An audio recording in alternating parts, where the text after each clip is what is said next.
पुस्तक 22 अध्याय 4 अर्धचंद्राकार दुनिया। सच्चे भगवान शिव रक्षात्मक तकनीकों और भागने के हथकंडों में बेहद कुशल थे, क्योंकि वह अपनी जान को बहुत महत्व देते थे। उन्होंने आज्ञाकारी होकर घुटने टेक दिए और समर्पण कर दिया। जी निंग ने उसकी आत्मा की जांच की, उसके 3 अराजकता खजाने ले लिए, फिर चले गए। वह सच्चे देवताओं और सच्चे अमरों के बीच भी अद्भुत रूप से शक्तिशाली और तेजस्वी था। जैसी की उम्मीद थी, इसके कुछ अद्भुत कारण थे। उसकी आत्मा की खोज करने के बाद निंग को पता चला कि सच्चे देवता शिव ने एक बार एक मृत विश्व देवता की विरासत के साथ साथ 4 अराजकता खजानों को भी प्राप्त किया था। हेवनेगेजर टावर ऑफ रेडियंस उन 4 में से एक था। सच्चे देवता शिव ने अन्य 2 अराजकता खजानों को एक डार्कविंड स्काई स्प्लिटर कुडगल के बदले में बेच दिया था। इस कुडगल का उसके पास होना ही इस बात का एक महत्वपूर्ण कारण था कि वह एकमात्र सच्चा अमर होने के बावजूद ज्येष्ठ देवताओं और पैतृक अमरों से लड़ने में सक्षम था। सच्चे देवता शिव ने उस विरासत से शक्तिशाली दिव्य क्षमताएं सीखी थीं, लेकिन अफसोस उन सभी दिव्य क्षमताओं पर एक जीवन रक्त शपथ की मुहर लगी हुई थी। यहाँ तक कि उसे आत्मा शोधन करने से भी निंग को वे क्षमताएं हासिल नहीं हो पाईं। निंग अब तक कई सच्चे देवताओं और सच्चे अमरों की स्मृतियों को खंगाल चुका था। उनमें से प्रत्येक ने विशेष मुठभेड़ों का अनुभव किया था, जिसने उन्हें शक्ति के इस स्तर तक पहुंचने में मदद की थी। फुफ, निंग एक पहाड़ की चोटी पर उतरा। उसने हाथ हिलाकर अपने सामने एक छोटा सा टावर दिखाया। मीनार पूरी तरह से चांदी सफेद रंग की थी और उस पर सुनहरे प्रकाश की एक हल्की आभा छाई हुई थी। मीनार का आकार बिल्कुल पिरामिड जैसा था। निंग ने एक हाथ से उस छोटी मीनार को ऊपर उठाया और अपनी इंद्रियों को उसके अंदर भेजा। उसे महसूस हुआ कि मीनार के भीतर का स्पेस टाइम काफी अव्यवस्थित था। सामान्यतः स्पेस टाइम अत्यंत स्थिर और उसे बाधित करना कठिन होना चाहिए। पिता सुभूति स्पेस टाइम को प्रभावित करने में सक्षम थे और यह छोटी मीनार भी ऐसा करने में सक्षम थी। बांधो, निंग ने तुरंत अपनी दिव्य शक्ति मीनार में भेज दी और इस अराजकता के खजाने को बांध दिया। बांधते ही उसने तुरंत उसकी आभा को दबा दिया। अब वह देखने में बिल्कुल साधारण हो गया था और उसमें से कोई सुनहरी रोशनी भी नहीं निकल रही थी। बंधे होने से पहले खजाना आमतौर पर शक्ति की आभा बिखेरता था। बंधे होने के बाद सब कुछ खजाने के मालिक की इच्छा पर निर्भर था। उसका रूप बदलना बहुत आसान था। मैं अंदर जाता हूँ, निंग ने खुद को अंदर जाने की इच्छा जताई।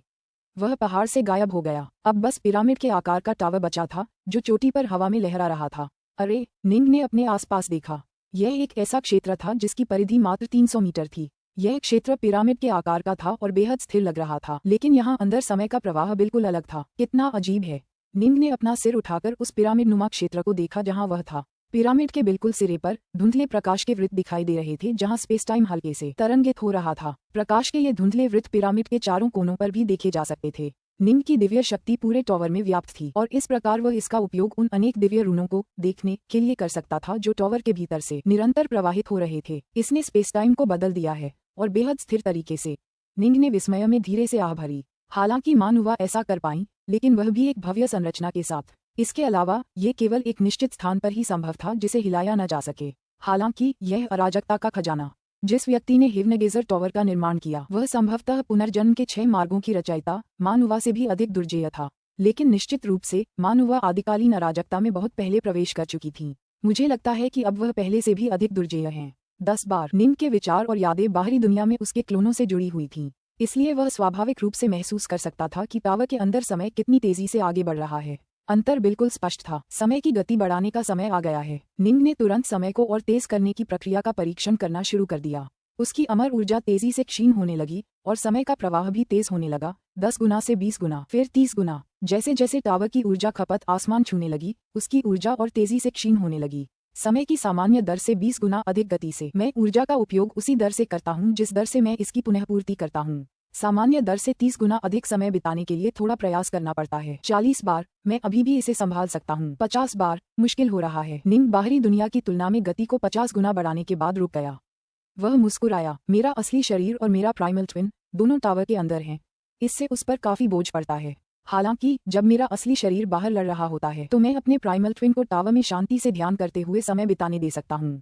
यह आदर्श होगा। सफेद वस्त्रधारी निंग तुरंत ही हेवनेगेजर टावर से बाहर निकल गया और पीछे केवल काले वस्त्रधारी निंग ही रह गया। समय के सामान्य प्रवाह से 50 गुना अधिक समय बनाए रखने में मैं अभी भी बहुत ऊर्जा खर्च कर रहा हूँ, लेकिन ये पहले की तुलना में अब बहुत आसान है।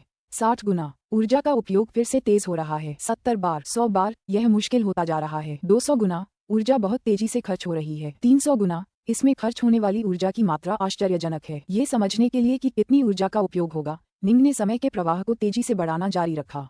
400 बार, 500 बार, 600 बार, 1000 बार। समय की सामान्य गति से 1000 गुना तेजी से उसकी आधी ऊर्जा एक पल में ही खत्म हो गई। स्तब्ध होकर निंग आखिरकार रुक गया। हेवनेगेजर टावर समय के प्रवाह को कितना तेज कर सकता है, इसकी एक सीमा है। इस खजाने पर अपने नियंत्रण के कारण निंग समझ गया कि इसकी शक्ति की भी एक सीमा है। उसने मन ही मन सिर हिलाया। मैंने अभी जो महसूस किया है उसके अनुसार वह सीमा 1000 बार होनी चाहिए। हालांकि मैं उस गति को केवल 2 सेकंड तक ही बनाए रख सकता हूँ। प्रशिक्षण के लिए समय चाहिए। मुझे कम से कम बाहरी दुनिया में 100 साल के प्रशिक्षण के लिए सक्षम होना चाहिए। बाहरी दुनिया में 100 साल का समय टावर के भीतर हजारों या लाखों सालों के बराबर है। अगर मैं बहुत जल्दी ऊर्जा खर्च कर दूंगा तो कोई भी स्पिरिट पिल्स पर्याप्त नहीं होंगी। उसने कुछ पल सोच विचार और हिसाब किताब में बिताए। आखिरकार ये देखते हुए कि अंत्येष्टि युद्ध मंडरा रहा था, निंग ने बाहरी दुनिया के समय से 100 गुना ज्यादा समय का प्रवाह बनाए रखने का जोखिम उठाने का फैसला किया। मुझे इस गति पर लंबे समय तक टिके रहने के लिए कुछ अतिरिक्त महान आकाश अमर गोलियां तैयार करनी होंगी। अब तीनों लोकों में लौटने का समय आ गया है। सफेद वस्त्र पहने निंग ने मीनार को हटा दिया और फिर कारागार से बाहर निकल गया। प्राइमाल्ट्विन मीनार के अंदर ही रहा। उसे दाव पर ध्यान लगाने में समय बिताने की जरूरत थी। निंग का लक्ष्य एक संपूर्ण स्वर्गीय दाव में महारत हासिल करना था। वह ये केवल त्रिलोक में लौटने पर ही कर सकता था। अनंत आदिम अराजकता में अन्य दाव का ध्यान करने का कोई तरीका नहीं था। एक स्वर्गीय दाव में महारत हासिल करने पर निंग के पास एक पैतृक अमर या एक ज्येष्ठ देवता बनने का मौका होता। तब तक उसकी शक्ति निश्चित रूप से एक अधिपति श्रेणी के दावफादर से भी अधिक हो जाती। हालांकि निंग को ज्यादा आत्मविश्वास की जरूरत नहीं थी। सभी राक्षसों का स्वामी स्वयं एक वृद्ध देवता था। वह मानुवा के चंगुल से बच निकला था जो विश्व देवता बन गई थी, और वही वह व्यक्ति था जिसकी निंग को सबसे ज्यादा चिंता थी। इसके अलावा आदिकाल के अंत के बाद से आधे से ज्यादा अराजकता चक्र बीत चुका था। एक मामूली व्यक्ति के शक्तिशाली बनने के लिए इतना समय काफी था।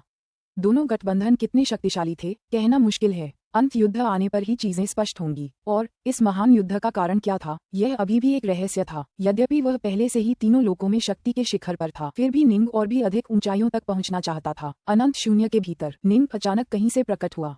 उसने दूर सौर तारे को देखा जो असीम गर्मी से धधक रहा था। फिर बर्फीले चंद्र तारे पर भी एक नजर डाली। 3 लोक, निंग ने धीरे से खुद से कहा। फिर एक संदेश ताबीज निकाला और उसे अपनी अमर ऊर्जा से भर दिया। अपने स्वामी को अपने आगमन की सूचना दी। शिष्य, सुभूति की आवाज उसके चारों ओर के खाली स्थान में गूंज उठी। निंग ने कहा, गुरुजी, मैं क्रिसेंट दुनिया में वापस जाना चाहता हूँ। बहुत अच्छा। तुरंत उसके आसपास के खाली स्थान में एक स्थानिक भंवर प्रकट हुआ। निंग ने स्थानिक भंवर को गौर से देखा। अब उसे स्पष्ट रूप से आभास हो रहा था कि स्थान बदलने के अलावा ये भंवर समय में भी थोड़ा बदलाव कर रहा था। क्रिसेंट दुनिया तीनों लोकों के बाकी प्रमुख लोकों के समान लौकिक आयाम में मौजूद नहीं थी। यही कारण था कि अन्य प्रमुख शक्तियों के पास इसे खोजने का कोई तरीका नहीं था। निंग ने स्थानिक भंवर में कदम रखा और शून्य से गायब हो गया। नीले आसमान और सफेद बादलों ने उनके आगमन का स्वागत किया। निंग हवा के बीच में प्रकट हुआ। अरे, निंग ने आश्चर्य से नीचे देखा। दूर एक खूबसूरत द्वीप दिखाई दिया। मास्टर वास्तव में मुझे यहाँ तक ले आए। निंग काफी आश्चर्यचकित था क्योंकि उसने सोचा था कि भंवर सीधे माउंट इनहॉट तक ले जाएगा। अरे, अंकल वाइट, लिटिल किंग और मेरी बेटी ब्राइट मून, ये सब द्वीप पर हैं। निंग और भी हैरान हो गया। उसका अतिरिक्त प्राइमाल्ट्विन क्लोन अभी भी उसकी बेटी के पास ही था, हालांकि चुपचाप छिपा हुआ था। जब तक उसकी बेटी गंभीर खतरे में न हो वह दिखाई नहीं देता। पहुंचते ही निंग को आभास हो गया कि उसका प्राइमाल्ट्विन उसी द्वीप पर है। जाहिर है उसकी बेटी लिटिल किंग और अंकल वाइट भी वहीं थे। वह तो पहले से ही एक दिव्य अमर है। वह इस द्वीप पर क्यों रह रही है? पहले गुरु मुझे हमेशा सीधे माउंट इनहॉट ले आते थे, इस बार वे मुझे यहाँ क्यों लाए हैं? निंग को काफी उत्सुकता हुई। फिर भी वह नीचे की ओर उड़ चला। जैसे जैसे वह द्वीप के करीब पहुंचता गया उसे अनायास ही अपने दिल की धड़कनें तेज होती महसूस हुई। निंग ने उस खूबसूरत द्वीप को करीब से देखा और ऐसा करते ही उसका चेहरा ऐसा सफेद पड़ गया मानो उसने कुछ भयानक देख लिया हो। ये संरचना बहुत रहस्यमय है, लेकिन इसका जो भी छोटा सा अंश मैं महसूस कर पा रहा हूँ वह भी बेहद भयावह है। निंग के दिल में डर का एहसास हुआ। वह पहले से ही एक अधिपति श्रेणी का व्यक्ति था, लेकिन फिर भी उसे इस द्वीप से आने वाले खतरे का एक अस्पष्ट सा एहसास हो रहा था। शिष्य, अंदर आइए, सुभूति की आवाज अचानक गूंजी। हाँ, निंग जल्दी से उतरा। हालांकि इस द्वीप के भीतर एक भयानक संरचना थी, फिर भी उस संरचना ने उसे बिल्कुल भी नहीं रोका। निंग आसानी से और सुरक्षित रूप से रेतीले समुद्र तटों पर उतरा, और जैसे ही उसने ऐसा किया उसने तुरंत द्वीप के ऊपर आकाश में अमर प्राणियों के एक समूह को उड़ते हुए देखा। उसने कई जुड़े हुए महल भी देखे जिनसे शक्तिशाली आभा निकल रही थी। क्या ये परम दिव्य निश्चिंतता का निश्चिंत अमर महल नहीं है? यह एक उच्च स्तरीय प्रोटोकॉस्मिक संपदा खजाना है, और ये डेवफादर स्नोड्रैगन का 3 रियल्म्स ड्रैगन रोवर आर्क है। पुस्तक 22, अध्याय 5, 3 लोकों में परिवर्तन। एक अर्धचरणीय ज्येष्ठ देव होने के नाते जी निंग की दृष्टि अविश्वसनीय रूप से तेज थी। जब उन्होंने अपनी दृष्टि से द्वीप का चक्कर लगाया तो उन्हें कई अमर महल, उड़ते हुए जहाज और भूलभुलैयाएं दिखाई दीं जो तीनों लोकों में बेहद प्रसिद्ध थीं। उनमें से कई सच्चे देवताओं और ताओपिताओं के खजाने थे, और उन सभी में अत्यंत शक्तिशाली सुरक्षा कवच थे। जूनियर प्रशिक्षु बहन, देखो, वह तलवार अमर डाकनॉर्थ है। तो वह जी निंग है। मैंने पिता को ये कहते सुना कि अमर तलवार डाकनॉर्थ की तलवारबाजी वाकई अद्भुत है। दरअसल उसकी तलवारबाजी तीनों लोकों की सर्वश्रेष्ठ तलवारबाजी है और वह पिता की तरह ही शक्तिशाली है। 3 लोकों में सर्वश्रेष्ठ, ये थोड़ा बड़ा चढ़ाकर कहा गया है ना? उसने तो बस 5 खजानों में महारत हासिल कर ली है। उसकी तलवारबाजी अभी भी चौथे चरण में ही है। उसका असली शरीर भी सीमलेस गेट द्वारा नष्ट कर दिया गया है। जब वह दूत का प्रयोग कर रहा था तो शायद वह गुरु के बराबर था, लेकिन मैंने सुना है कि दूत का नाश हो गया है। अपना असली शरीर भी खो देने के बाद अब वह निश्चित रूप से गुरु से बहुत कमजोर है। उसका जन्म गलत समय पर हुआ है। अगर उसे और 10,000 साल दिए जाएं, तो वह शायद अभी से कहीं ज्यादा शक्तिशाली होगा। देखो, वह जी निंग है, तलवार अमर डार्कनॉर्थ। बहुत अफसोस की बात है। मैंने सुना है कि सीमलेस गेट के पास उस पर घात लगाकर हमला किया गया था। हत्यारा स्वॉर्डफादर डार्कलाइट था। माना जाता है बाद में उसे होवी ने मार डाला। होवी वाकई अद्भुत है। उसने अपने तीरों का इस्तेमाल भी नहीं किया। उसने तो बस अपनी कुल्हाड़ी से एक ही वार करके स्वॉर्डफादर डार्कलाइट को मार डाला। मेरी वरिष्ठ प्रशिक्षु बहन ने मुझे बताया कि जी निंग की प्रतिभा अद्भुत है। वह होवी से कम प्रतिभाशाली नहीं है शायद, लेकिन अभी के लिए जी निंग की तुलना होवी से करना संभव नहीं है। दोनों की ताकत में बहुत ज्यादा अंतर है। अगर उसका असली शरीर अभी भी जिंदा होता तो कुछ लाख साल बाद शायद वह होवी की बराबरी कर लेता, लेकिन अब ऐसा होने की कोई उम्मीद नहीं है। दया द्वीप ज्यादा बड़ा नहीं था, बस कुछ लाख किलोमीटर का। वहां मौजूद अमर प्राणियों की संख्या को देखते हुए निंग के द्वीप पर पहुंचते ही कई लोगों ने उसे देखा। सभी को निंग पर दया आ गई। उन्हें लगा कि निंग गलत समय पर पैदा हुआ है। वह अद्भुत प्रतिभा के साथ पैदा हुआ था, लेकिन अफसोस कि वह थोड़ी देर से पैदा हुआ। क्या हो रहा है? यहाँ इतने सारे खजाने प्रकट हुए हैं और इस द्वीप की रक्षा करने वाली गुप्त संरचना बेहद डरावनी है। निंग का मन सवालों से भर गया। और ये अमर, यहाँ तो स्वर्ग के देवता और सच्चे अमर भी हैं, जिनमें से कई बड़ी शक्तियों के वंशज और वंशज हैं। इधर आओ। उसे मानसिक संदेश भेजा गया। निंग उस दिशा की ओर देखने के लिए मुड़ा जहाँ से संदेश आया था। उसकी आंखें टॉर्च की रोशनी से भरी थीं और उसे दूर एक साधारण सा दिखने वाला ताओवादी मठ दिखाई दे रहा था। गुरुजी, निंग अब सचमुच दंग रह गया। यह वही मठ था जहाँ कुलपिता सुभूति रहते थे। यह अनगिनत वर्षों से इनहॉट पर्वत पर स्थित था। अब यह इस द्वीप के ऊपर क्यों दिखाई दिया? झटपट निंग मठ के सामने उतरने से पहले तुरंत 1,00,000 किलोमीटर उड़ गया। अंकल मास्टर, मठ के प्रवेश द्वार पर 2 दाव नवसिखिए, क्लियरवाटर और व्हाइट रिवर, खड़े थे। दोनों ने बड़े आदर से पुकारा और निंग को घूरते हुए उनकी आंखें जिज्ञासा और प्रशंसा से भरी थीं। इन दोनों बच्चों को देखकर निंग थोड़ा निश्चिंत हो गया। उनकी मौजूदगी का मतलब था कि सब कुछ ठीक होगा। निंग तुरंत मठ में चला गया। शीघ्र ही उन्होंने दूर भूमि पर बैठे श्वेत बालों वाले कुलपिता सुभूति को देखा। मास्टर, निंग तुरंत उनकी ओर चला, फिर सम्मानपूर्वक जमीन पर घुटने टेक दिए। बैठो। सुभूति ने निंग की ओर देखते हुए मुस्कुराया। निंग कमल मुद्रा में बैठ गया और अपने स्वामी की ओर देखने लगा। क्या तुम्हें उत्सुकता नहीं है? सुभूति ने निंग की ओर देखा। बिल्कुल, निंग ने सिर हिलाया। क्रिसेंट दुनिया, पहले ये द्वीप अस्तित्व में नहीं था। अब यह अचानक कहीं से प्रकट हो गया है और इसकी रक्षा एक भयानक संरचना कर रही है। कई बड़ी शक्तियों के खजाने, महल और उड़ते हुए जहाज भी यहीं हैं, साथ ही उनके कई शिष्य और संतानें भी। और आप, गुरु, आपने तो अपना मठ भी यहीं स्थापित कर लिया है। गुरुजी, क्या ऐसा हो सकता है कि तीनों लोगों की प्रमुख शक्तियां इस स्थान को अपनी शरणस्थली के रूप में उपयोग कर रही हों? निंग ने भौहें चढ़ाईं। सुभूति ने सिर हिलाया। ये स्थान सचमुच एक शरणस्थली बन गया है। निंग को अपने दिल में बेचैनी महसूस हुई। गुरुदेव, भगवान तथागत बुद्ध, ताओवादी 3 पवित्रताएं, आदिकालीन शाही कुल, इन सभी की अपनी अपनी क्षमताएं हैं। अपने शिष्यों और संतानों की रक्षा करना उनके लिए कठिन नहीं होना चाहिए। आखिर इन सभी को अर्धचंद्राकार दुनिया में क्यों स्थानांतरित कर दिया गया है? निंग ने जल्दी से पूछा। क्या युद्ध ने कोई बुरा मोड़ ले लिया है? सुभूति ने कहा, वास्तव में ऐसा हुआ है, लेकिन हम ये केवल सबसे बुरी स्थिति के लिए तैयारी करने के लिए कर रहे हैं। सचमुच हालात बहुत बिगड़ गए हैं। निंग हैरान रह गया। उसने जेल की दुनिया में सिर्फ 6 साल बिताए थे। बाहरी दुनिया में इतने बड़े बदलाव कैसे आ गए? क्या हो रहा है? निंग ने तुरंत पूछा। मेरी बात ध्यान से सुनो, सुभूति ने कहा। जब सीमलेस गेट ने तुम पर घात लगाकर हमला किया था तो हमने उनसे बातचीत की थी और तय किया था कि वे अब कर्म भाग्य के लिए युद्ध में दूतों का इस्तेमाल नहीं करेंगे और तुम्हें भी इसमें भाग नहीं लेना था। बातचीत के बाद क्षेत्र युद्ध फिर से शुरू हो गए और सब कुछ हमारी उम्मीद के मुताबिक ही हुआ। हालांकि 6 महीने पहले निंग मन ही मन चौंक गई। आधे साल पहले कुछ अनपेक्षित हुआ था। आधे साल पहले ताओवादी 3 पवित्रताओं को यह आभास हो गया था कि कर्म भाग्य के लिए युद्ध कितना भयंकर हो गया है। इसके समाप्त होते ही अंतयुद्ध तुरंत शुरू हो जाएगा। हमारे दोनों पक्षों के अलावा 2 और ताकतें हैं जिनसे हमें निपटना होगा। अगर उनसे निपटा नहीं गया तो बहुत संभव है कि वे दोनों ताकतें हमारे संघर्ष का फायदा उठाकर अंतिम विजेता बन जाएं। 2 अन्य ताकतें। निंग दंग रह गया। पहली है वृद्ध युआन की सेनाएं, कुलपति सुभूति ने कहा। स्रोत नदी के 4 पूर्वज उतने शक्तिशाली नहीं है। अंतयुद्ध शुरू होने से पहले उन्हें किसी एक पक्ष में शामिल होने का चुनाव करना होगा। सच तो ये है कि वे इतने शक्तिशाली नहीं हैं कि युद्ध का फायदा उठाकर अंतिम विजेता बन सकें। दूसरा, तथापि, आदिकालीन विनाशलोक है। कुलपिता सुभूति के चेहरे पर गंभीरता थी। निंग अचानक चौंक गया। आदिकालीन खंडहर, सही, आदिकालीन खंडहर। वह निर्बाध द्वार पर इतना केंद्रित था कि वह आदिकालीन खंडहर को लगभग भूल ही गया था। जब उसे निहिलम क्षेत्र में निर्वासित किया गया था तो उस पर आदिकालीन खंडहर के स्नैपहॉर्न जगत के हमले हुए थे। अंततः उसके गुरु सुभूति ने ही हस्तक्षेप करके उसे बचाया था और उन तीनों राजमाताओं का नाश किया था। आदिकालीन खंडहर में स्नैपहॉर्न जगत एक कमजोर शक्ति मात्र था। यदि पूरा खंडहर एक साथ उठ खड़ा हो तो वे एक भयानक रूप से शक्तिशाली शक्ति बन जाएंगे। सच्चे देवता या दैवीय पिता भी आदिकालीन खंडहर में अनायास प्रवेश करने का साहस नहीं कर सकते थे। यदि वे ऐसा करते भी तो उनकी मृत्यु हो सकती थी। आदिकालीन खंडहर लोक स्रोत नदी के 4 पूर्वजों से कहीं ज्यादा शक्तिशाली है, कुलपति सुभूति ने कहा। आदिकालीन युग के अंत वाले युद्ध के बाद माता नुवा ने उन सभी बाहरी लोगों को आदिकालीन खंडहर लोक के कठोर वातावरण में खदेड़ दिया। निंग ने सिर हिलाया। आदिकालीन खंडहर लोक का वातावरण सचमुच कठोर और दुर्गम था। वहां स्थान और समय दोनों ही उलझे हुए थे। वातावरण अपने आप में काफी घातक था। साधारण सच्चे देवता और दैवीय पिता यदि अंतरिक्ष समय के किसी खंडित क्षेत्र का सामना करते तो आसानी से मर सकते थे। सुभूति ने बताया, जब माता नुवा पंगु स्तर की देवी बन गईं, तो उन्होंने अपने सभी विरोधियों पर अजेय रूप से प्रभुत्व जमा लिया। उन्होंने परग्रही बाहरी लोगों का सफाया इसलिए नहीं किया क्योंकि वे उन्हें हमारे लिए पड़ोसी के रूप में छोड़ना चाहती थीं और हमें लगातार सतर्क रहने के महत्व की याद दिलाती रहती थीं। हमें फिर कभी आंतरिक गृहयुद्धों में शामिल नहीं होना था। वास्तव में उनका अस्तित्व ही इस बात को सुनिश्चित करने का एक सूक्ष्म तरीका था कि हम प्रशिक्षण लेते रहें और अधिक शक्तिशाली बनते रहें। मां नुवा के कार्य बिल्कुल सही थे और हम उस समय उनसे सहमत थे।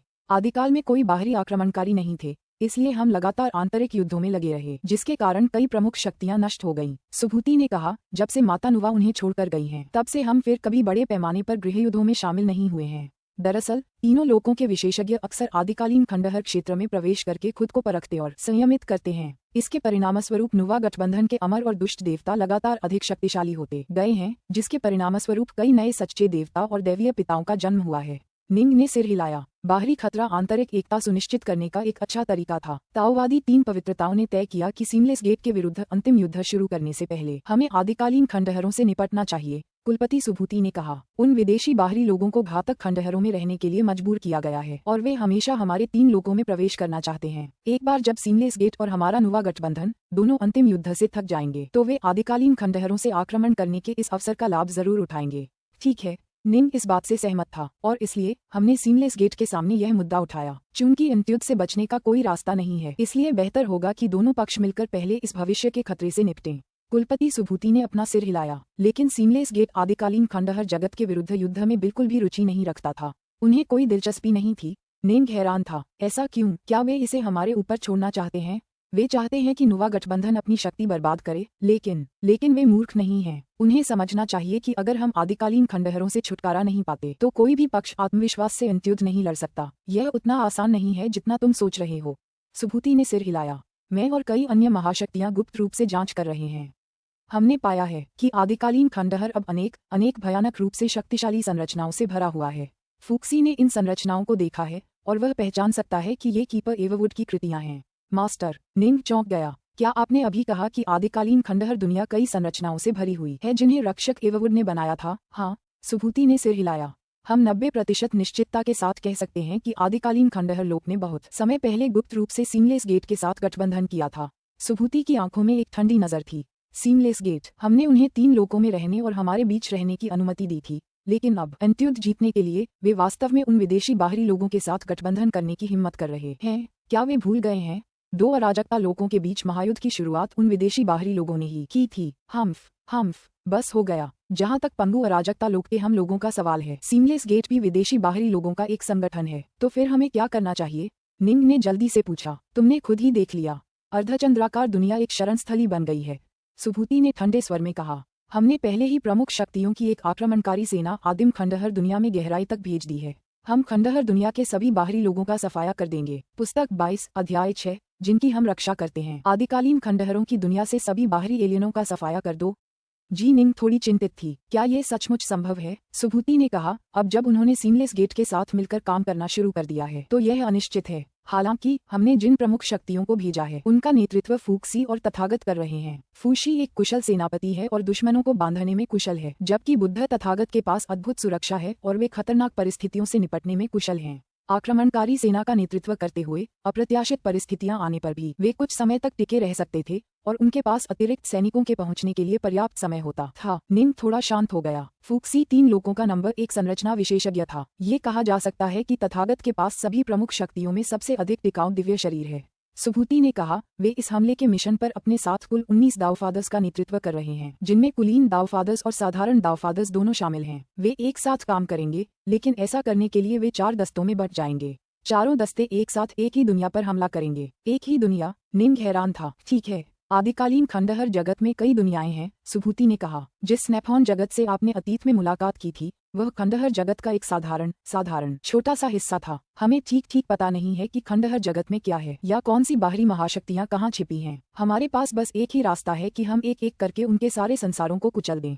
वे एक साथ एक ही दुनिया पर हमला करेंगे। वे 4 दस्तों में इसलिए बंट गए हैं क्योंकि उन्हें डर है कि कहीं वे दुश्मन के किसी जाल या संरचना में न फंस जाएं, सुभूति ने समझाया। 4 दस्तों में बंटकर हर दुनिया पर हमला करके वे ये सुनिश्चित कर सकते हैं कि अगर एक दस्ता किसी जाल में फंस भी जाए तो बाकी 3 दस्तों को तुरंत पता चल जाएगा और वे सतर्क हो जाएंगे और उन्हें मजबूत करके बचा भी सकते हैं। इस तरह अगर सीमलेस गेट या प्राइमोडियल रूइनविल्ड ने जाल बिछाए भी हों तो वे हम सभी को एक साथ नहीं पकड़ पाएंगे। निंग ने सिर हिलाया। वह एक पल के लिए चुप रहा, फिर गंभीरता से बोला, गुरुजी, मैं आदिकालीन खंडहर लोक जाना चाहता हूँ। तुम युद्ध में भाग लेना चाहते हो?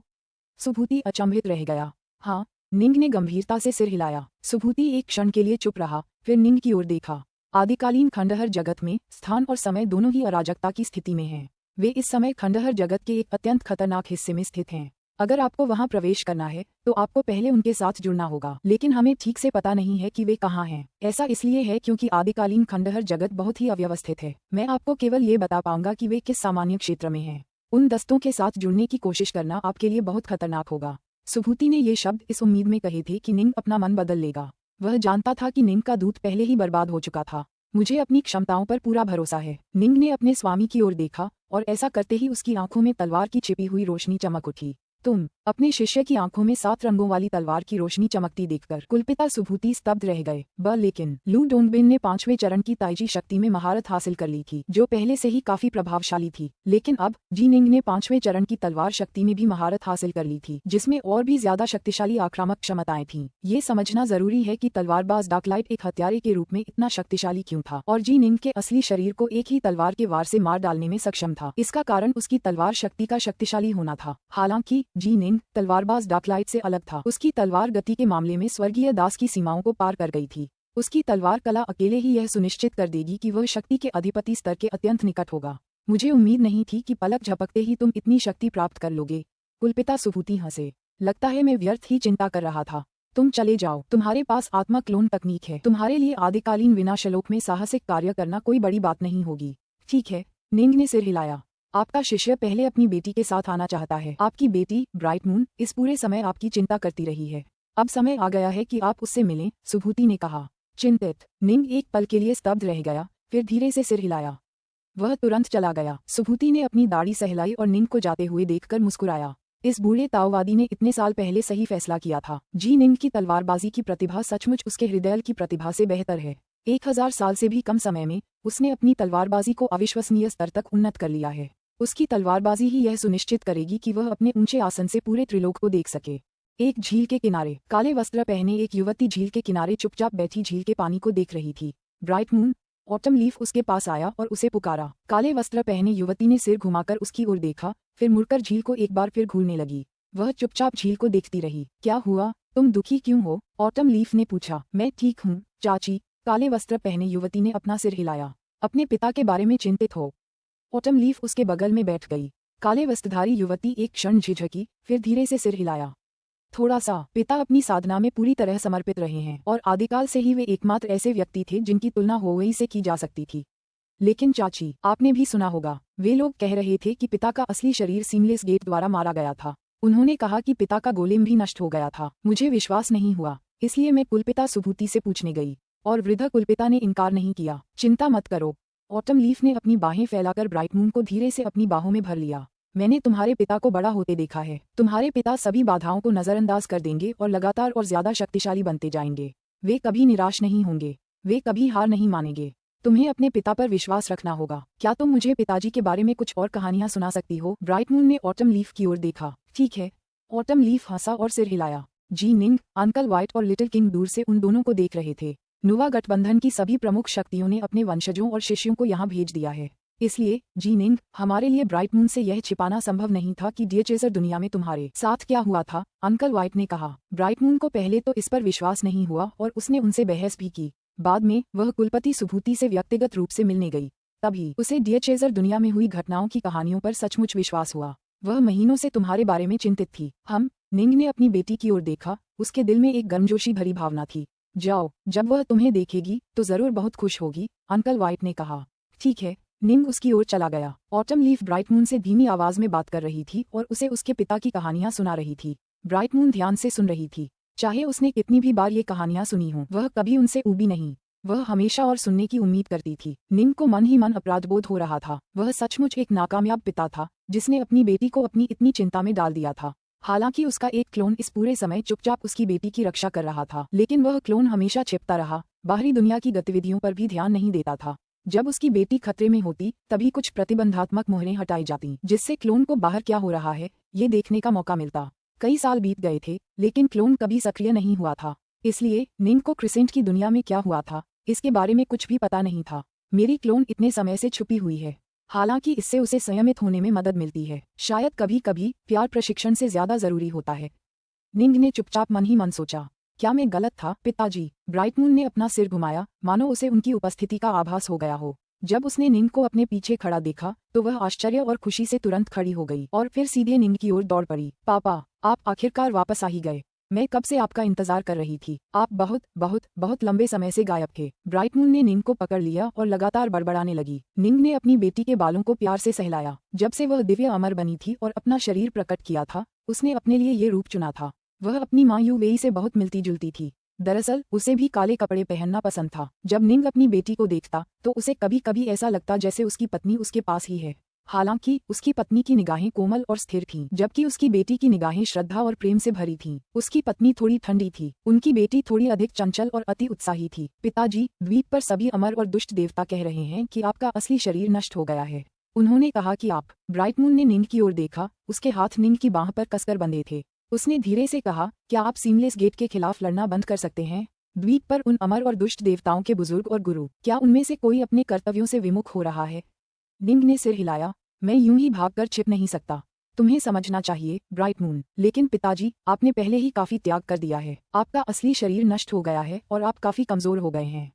वे आपसे और क्या चाहते हैं पिताजी? अब आप सिर्फ एक सच्चे अमर हैं। भले ही आपके पास शक्तिशाली हृदय बल हो और आप उसका उपयोग राहु संरचना को नियंत्रित करने के लिए कर सकें, फिर भी आप एक सच्चे देवता या दैवीय पिता नहीं हैं। द्वीप पर कई स्वर्ग के देवता और सच्चे अमर हैं जो युद्ध में भाग नहीं ले रहे हैं। पिताजी, आपने पहले ही उनसे कहीं ज्यादा किया है। ब्राइट मून ने निंग की ओर देखा। उसकी आंखों में आंसू आ गए। मुझे बहुत डर लग रहा है। मुझे डर है कि तुम्हारा आदिम जुड़वां भी मारा जाएगा। मैंने माँ को पहले ही खो दिया है। मैं तुम्हें भी नहीं खो सकता। निंग का दिल कांप उठा। मुझसे वादा करो। ब्राइट मून ने निंग की तरफ देखा।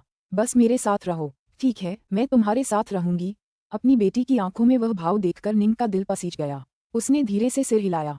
मैं हमेशा तुम्हारे साथ रहूंगी। आज से मेरी प्राइमल ट्विन तुम्हारे साथ यहीं रहेगी। Primal twin? ब्राइट मून हैरान था। क्या तुम्हें नहीं पता? मैं तो सिर्फ अपने असली शरीर के साथ सफेद वस्त्र पहनती हूँ। निंग ने ब्राइट मून के सिर पर थपथपाया। मैंने सोचा। ब्राइट मून की आंखों में खुशी झलक उठी। दूसरे लोग तुम्हारे पिता को कम आंक सकते हैं, लेकिन तुम्हें ऐसा नहीं करना चाहिए।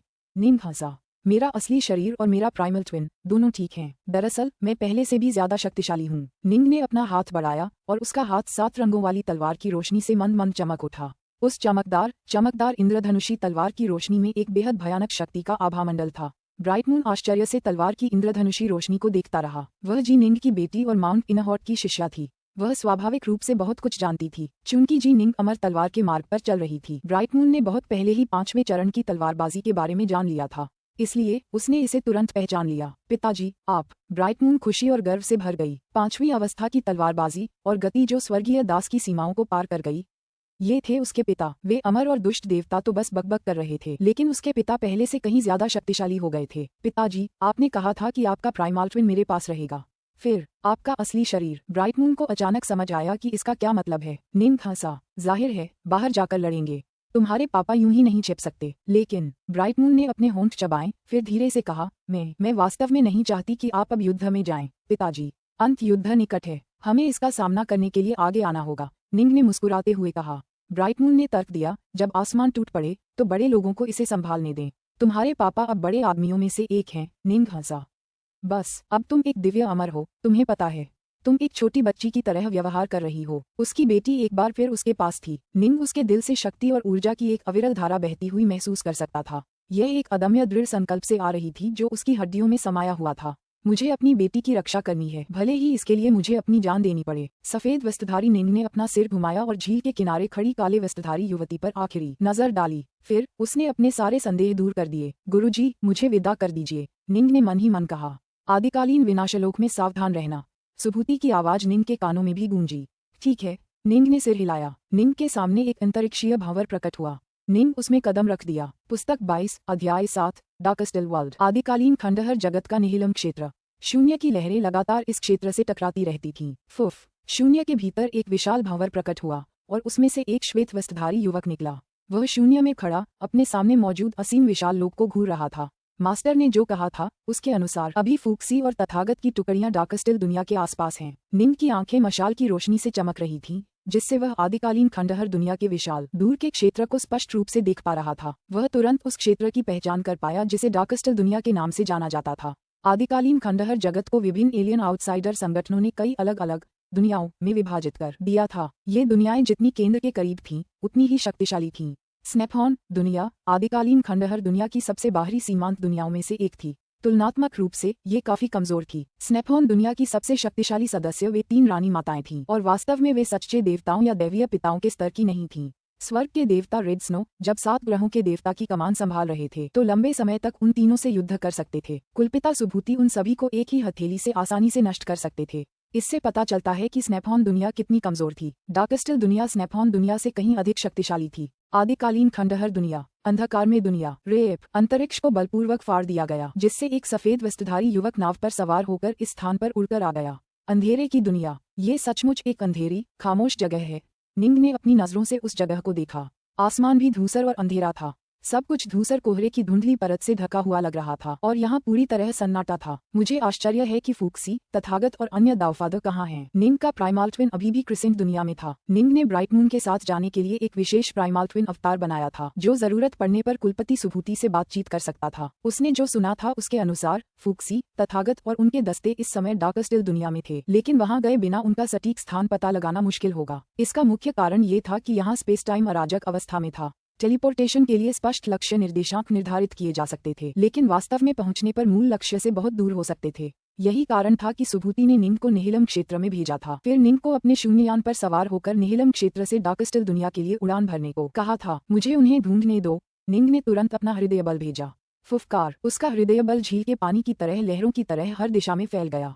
यह एक छोटी सी तरकीब थी जो विश्वदेव नॉर्थवेस्ट ने उसे सिखाई थी। इस तकनीक के सक्रिय होने पर न तो त्रिलोक में और न ही आदिकालीन खंडहर लोक में कोई भी उसकी नजर से बच पाएगा। उसका हृदय बल तेजी से एक विशाल क्षेत्र में फैल गया। यह ऊंचे पहाड़ों, गहरी झीलों और कई एलियन आउटसाइडर्स तक फैला हुआ था। ये एलियन आउटसाइडर्स सभी काफी कमजोर थे। वे दिव्य अमर बनने के आसपास भी नहीं थे। अरे, निंग ने अचानक भौहें चढ़ाईं। कुछ क्षेत्र ऐसे थे जहां स्थान और समय दोनों इतनी बुरी तरह बिखर गए थे कि निंग की हृदय शक्ति भी उनके पार नहीं देख पा रही थी। मैं केवल कुछ लाख किलोमीटर के क्षेत्र को ही स्कैन कर पा रहा हूँ। इससे आगे स्कैन करने का कोई तरीका नहीं है। यह निंग की वास्तविक आदिकालीन खंडहर दुनिया में पहली यात्रा थी और यह काफी हद तक स्थिर डार्कस्टिल दुनिया थी। उसे तुरंत समझ आ गया कि इस जगह को खंडहर दुनिया क्यों कहा जाता है। इतना भयावह, दुर्गम वातावरण बड़े पैमाने पर जीवन के पनपने के लिए बिल्कुल भी उपयुक्त नहीं था। मैं फूक्सी और अन्य लोगों को नहीं ढूंढ पाया। हालांकि पूर्व की ओर मुझे युद्ध के कुछ संकेत दिखाई दे रहे हैं। स्विश, निंग तुरंत एक काले बिजली के सांप में बदल गया और तुरंत 2 लाख किलोमीटर से अधिक पूर्व की ओर उस क्षेत्र की ओर उड़ चला जो युद्ध से जख्मी हो गया था। पूर्व से निंग उस दिशा की ओर इशारा कर रहा था जहां से सौर तारा उदय होगा। इस प्रकार तीनों लोकों और आदिकालीन खंडहरों में पूर्व का अर्थ अलग अलग लोकों के लिए अलग अलग दिशाएं थीं। यहाँ निंग हवा में खड़ा अपने नीचे विशाल कुंड को घूर रहा था।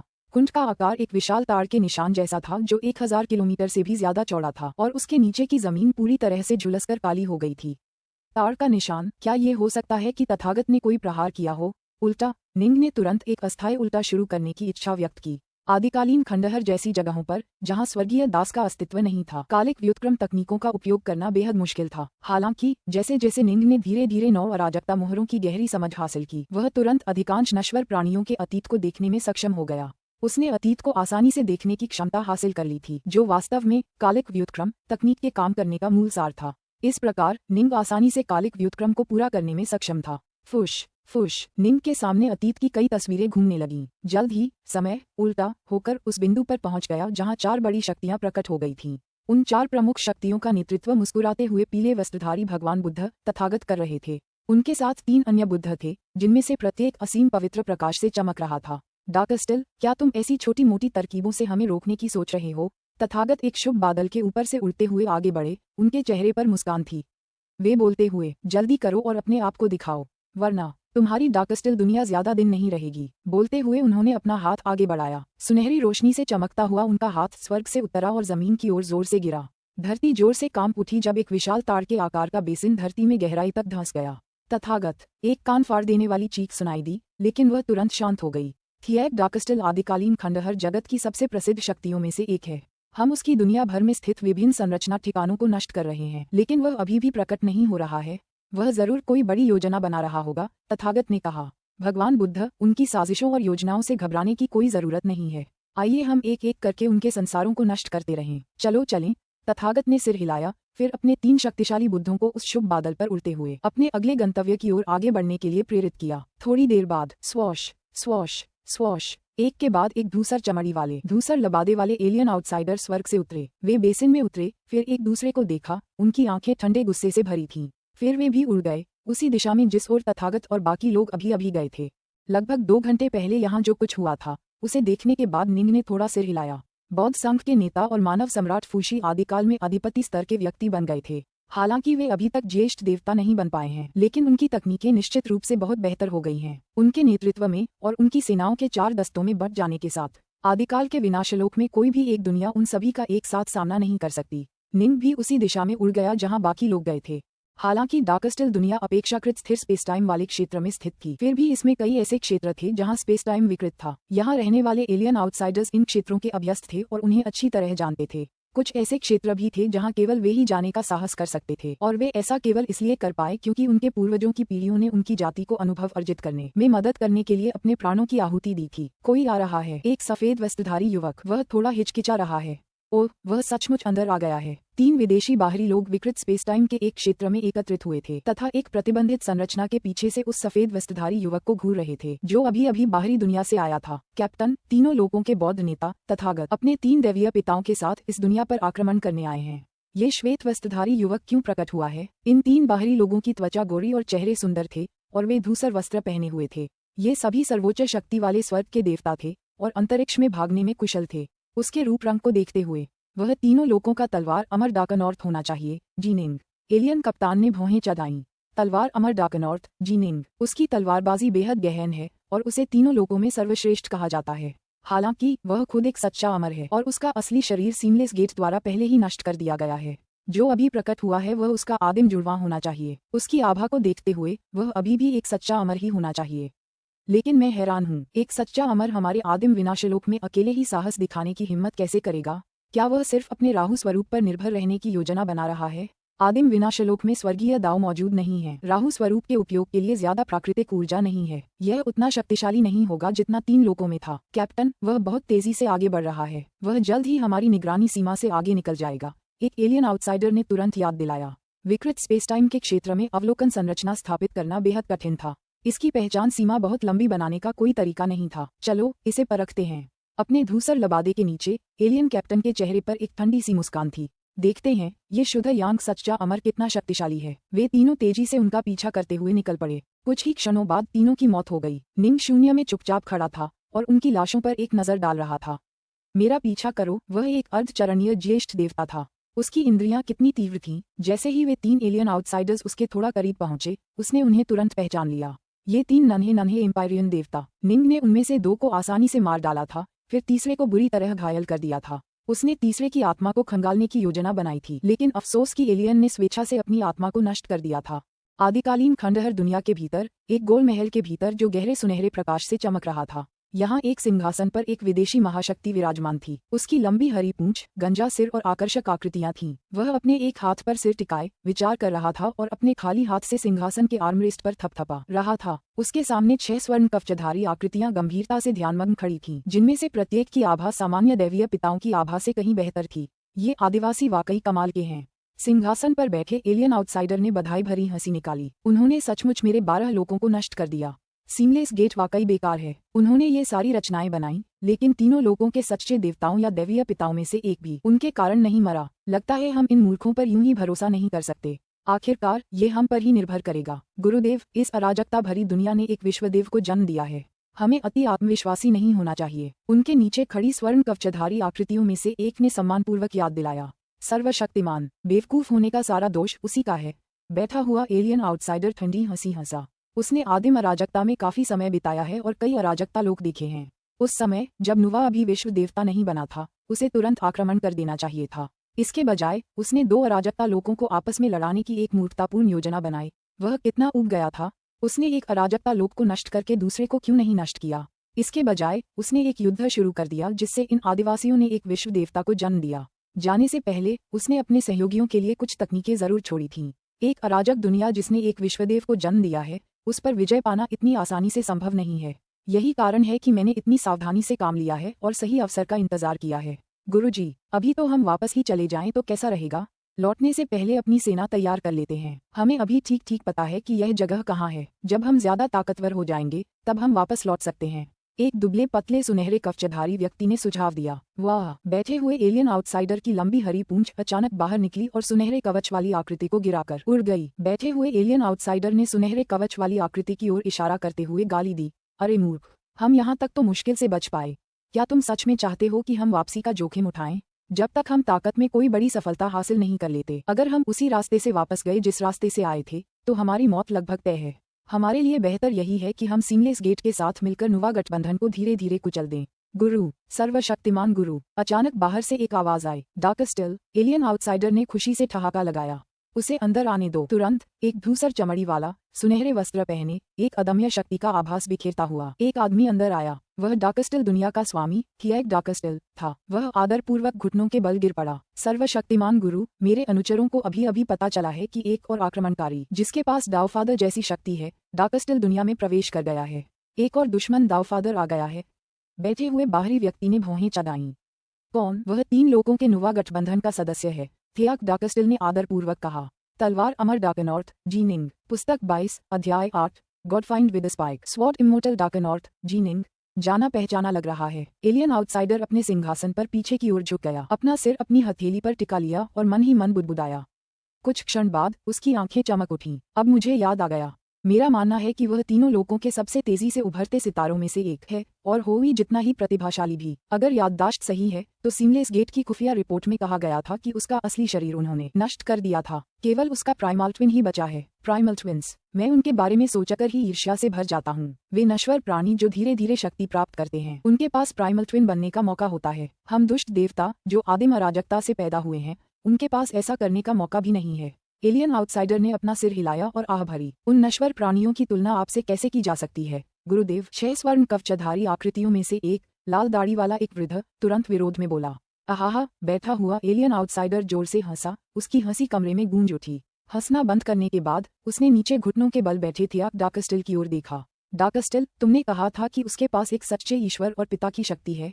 क्या वह सिर्फ एक तृतीय श्रेणी का सच्चा अमर नहीं है? उसके जैसे निम्न श्रेणी के सच्चे अमर आदिकालीन अराजकता में अनगिनत हैं। मेरे 3 अनुचर इस जीनिंग द्वारा मारे गए। उनमें से एक ने मरने से पहले अपनी मृत्यु के दृश्य हमारी जाति को भेजे, थिएक डार्कस्टिल ने सम्मानपूर्वक कहा। उसकी मौत के दृश्य? बैठा हुआ एलियन आउटसाइडर उत्सुक हो गया। मुझे देखने दो। हाँ, थिएक डार्कस्टिल ने सम्मानपूर्वक सहमति व्यक्त की, फिर पास की एक खाली जगह की ओर इशारा किया। तुरंत वहां गतिशील छवियां दिखाई देने लगीं। दृश्य में 3 धूसर वस्त्रधारी एलियंस आगे बढ़ते हुए दिखाई दे रहे थे। अचानक बिजली की एक काली रेखा उनके पास से गुजरी, जो तुरंत उनके शरीर को भेदती हुई निकल गई। वह काली बिजली वाला सर्प बहुत तेज था। हालांकि वे तीनों भांप गए थे कि यह कितना खतरनाक है और भागना चाहते थे, फिर भी वे भाग नहीं पाए। एक ही चमक में काले बिजली के सांप ने 3 धूसर वस्त्रधारी आकृतियों में से 2 को मार डाला और तीसरे को गंभीर रूप से घायल कर दिया। फिर दृश्य बदल गया। एक सफेद वस्त्रधारी युवक ने अपना हाथ आगे बढ़ाकर जीवित बचे व्यक्ति की आत्मा को शुद्ध करने का इरादा किया। हालांकि धूसर वस्त्रधारी ने तुरंत आत्महत्या कर ली। काफी तेज बैठे हुए एलियन आउटसाइडर की आंखें चमक उठीं। वह खिलखिलाकर हंसा, सीमलेस गेट के वो मूर्ख। उन्होंने दावा किया कि जी-निंग का असली शरीर मारा गया है। अभी अभी उसने 9 हॉर्न लाइटनिंग सर्प की बचाव तकनीक का इस्तेमाल किया, जो सिर्फ एक फेंट गॉड ही इस्तेमाल कर सकता है। जाहिर है उसका असली शरीर मरा नहीं है। महान सीमलेस गेट इतनी छोटी सी बात भी नहीं संभाल सकता। ठीक है, वह मरा नहीं है। सोने के कवच पहने एक व्यक्ति जिसके पास सिर्फ एक हाथ था ने बोलते हुए भौहें चढ़ाईं, और वह 3 स्वर्ग के देवताओं को एक ही पल में मार गिराते हुए। और वह तलवार भी नहीं चला रहा था। अभी अभी उसने अपनी उंगलियों से तलवारबाजी की। तलवारबाजी का ये तमाशा अविश्वसनीय, बिल्कुल अविश्वसनीय। धर्मशास्त्री डार्कस्टिल सहमत हुए। आदरणीय कृपाण सच कह रहे हैं। तीनों लोकों में जी-निंग को सबसे गहन तलवारबाजी का स्वामी माना गया है। कहा जाता है कि उनके पास चौथे चरण की तलवारबाजी है और उनकी तलवार की गति स्वर्गीय दास की सीमाओं से भी ज्यादा है। बैठे हुए एलियन आउटसाइडर के पास 6 अनुचर थे, लेकिन केवल एक ही जिसकी थियाक डाक ने वास्तव में प्रशंसा की, वह था एक हाथ वाला आदमी। नहीं, एक भुजा वाले ने सिर हिलाया। वह 9 सींग वाले बिजली के सर्प का इस्तेमाल करते हुए अपनी तलवारबाजी इतनी आसानी से दिखा पाया। तलवारबाजी में इस स्तर की निपुणता कोई ऐसी चीज नहीं है जो सिर्फ तलवारबाजी के चौथे चरण पर ही हासिल कर सके। अगर मेरा अंदाजा सही है तो हो सकता है कि वह तलवारबाजी के 5वें चरण तक पहुंच गया हो। क्या तलवारबाजी का 5वां चरण? वह कैसे संभव है? उसके बगल में खड़े सुनहरे कवचधारी सभी लोग आश्चर्य से चिल्ला उठे। यहाँ तक कि थियाक डार्कस्टिल भी दंग रह गया। बैठे हुए एलियन आउटसाइडर ने एक हाथ वाले आदमी को देखकर भौहें चढ़ाईं। सेबर, क्या तुम्हें यकीन है? ये सिर्फ मेरा अनुमान है। आखिरकार उसकी तलवारबाजी बहुत तेज थी और उसने 9 सींग वाले बिजली के सांप को मारते समय इसका इस्तेमाल किया था। मैं इसे ज्यादा साफ नहीं देख पाया, इसलिए मैं बस एक अनुमान लगा रहा हूँ। बोलने के बाद एक हाथ वाले आदमी ने फिर एक शब्द भी नहीं कहा। बैठा हुआ विदेशी आउटसाइडर एक क्षण के लिए विचारमग्न हो गया। उसने इन 6 अनुचरों को अनंत आदिम अराजकता में विचरण करते हुए एकत्रित किया था। इन 6 में से सेबर ने कृतज्ञता का ऋण चुकाने के लिए स्वेच्छा से उसके साथ आने का निर्णय लिया था और स्वेच्छा से उसे मास्टर कहने का निर्णय लिया था। सेबर ही एकमात्र अनुचर था जिसका यह व्यक्ति वास्तव में सम्मान करता था। बाकी 5 का क्या? वह उन्हें अपनी इच्छानुसार मारता और डांटता था। जब से वह आदिकालीन खंडहर दुनिया में आया था, उसने आसानी से सभी विदेशी बाहरी लोगों को अपने अधीन कर लिया था और उन पर नियंत्रण कर लिया था, जिनमें थियाक डार्कस्टिल जैसे सबसे शक्तिशाली लोग भी शामिल थे। चूंकि सेबर ये दावा करने को तैयार है, तो शायद ये सच है, उसने खुद से कहा। तलवार और कृपाण के इस्तेमाल में कुछ समानताएं थीं। दोनों ही आक्रमण के लिए इस्तेमाल किए जाने वाले हथियार थे। अगर उसके पास 5वें चरण की तलवारबाजी है। बैठा हुआ एलियन आउटसाइडर उन 3 धूसर वस्त्रधारी आकृतियों को बार बार मरते हुए बार बार घूर रहा था। 1000 साल से भी कम समय के प्रशिक्षण के बावजूद वह इस स्तर तक पहुंच गया है। वह वाकई भयानक है। लेकिन हाँ, ये भी संभव है कि सेबर का अनुमान गलत हो। फिर भी चाहे जो भी हो, इतने कम समय में उन तीनों को मार डालने का मतलब है कि उसमें निश्चित रूप से एक दावफादर जैसी शक्ति है। दिलचस्प। बैठा हुआ एलियन आउटसाइडर हंसा। ब्लैकहेवन, उसने सीधे ब्लैकहेवन को मन ही मन पुकारा। इधर आओ। दिव्य अमर ब्लैकहेवन महल के दूसरे हिस्से में आराम कर रहा था और शराब पी रहा था। इस बार सीमलेस गेट की ओर से संदेश पहुंचाने का जिम्मा उसी पर था। वह एक गोलेम शरीर का इस्तेमाल कर रहा था, इसलिए अगर वह नष्ट भी हो जाए तो भी उसे जरा भी परवाह नहीं थी। वह स्वाभाविक रूप से काफी शांत और संतुष्ट था। आ रहा हूँ। ब्लैकहेवन ने शराब का जग उठाया और चल पड़ा। किसी ने उसका रास्ता नहीं रोका और थोड़ी देर बाद वह उस जगह पहुंच गया जहां एलियन आउटसाइडर्स मौजूद थे। महान धर्मात्मा विदस्पाइक, आपको मेरा सादर नमस्कार। दिव्य अमर ब्लैकहेवन ने झुकते हुए प्रसन्नतापूर्वक ठहाका लगाया। हर बार जब मैं तुम्हें देखता हूँ, मुझे खुशी होती है। बैठा हुआ एलियन आउटसाइडर उसे देखकर खुशी से मुस्कुराया।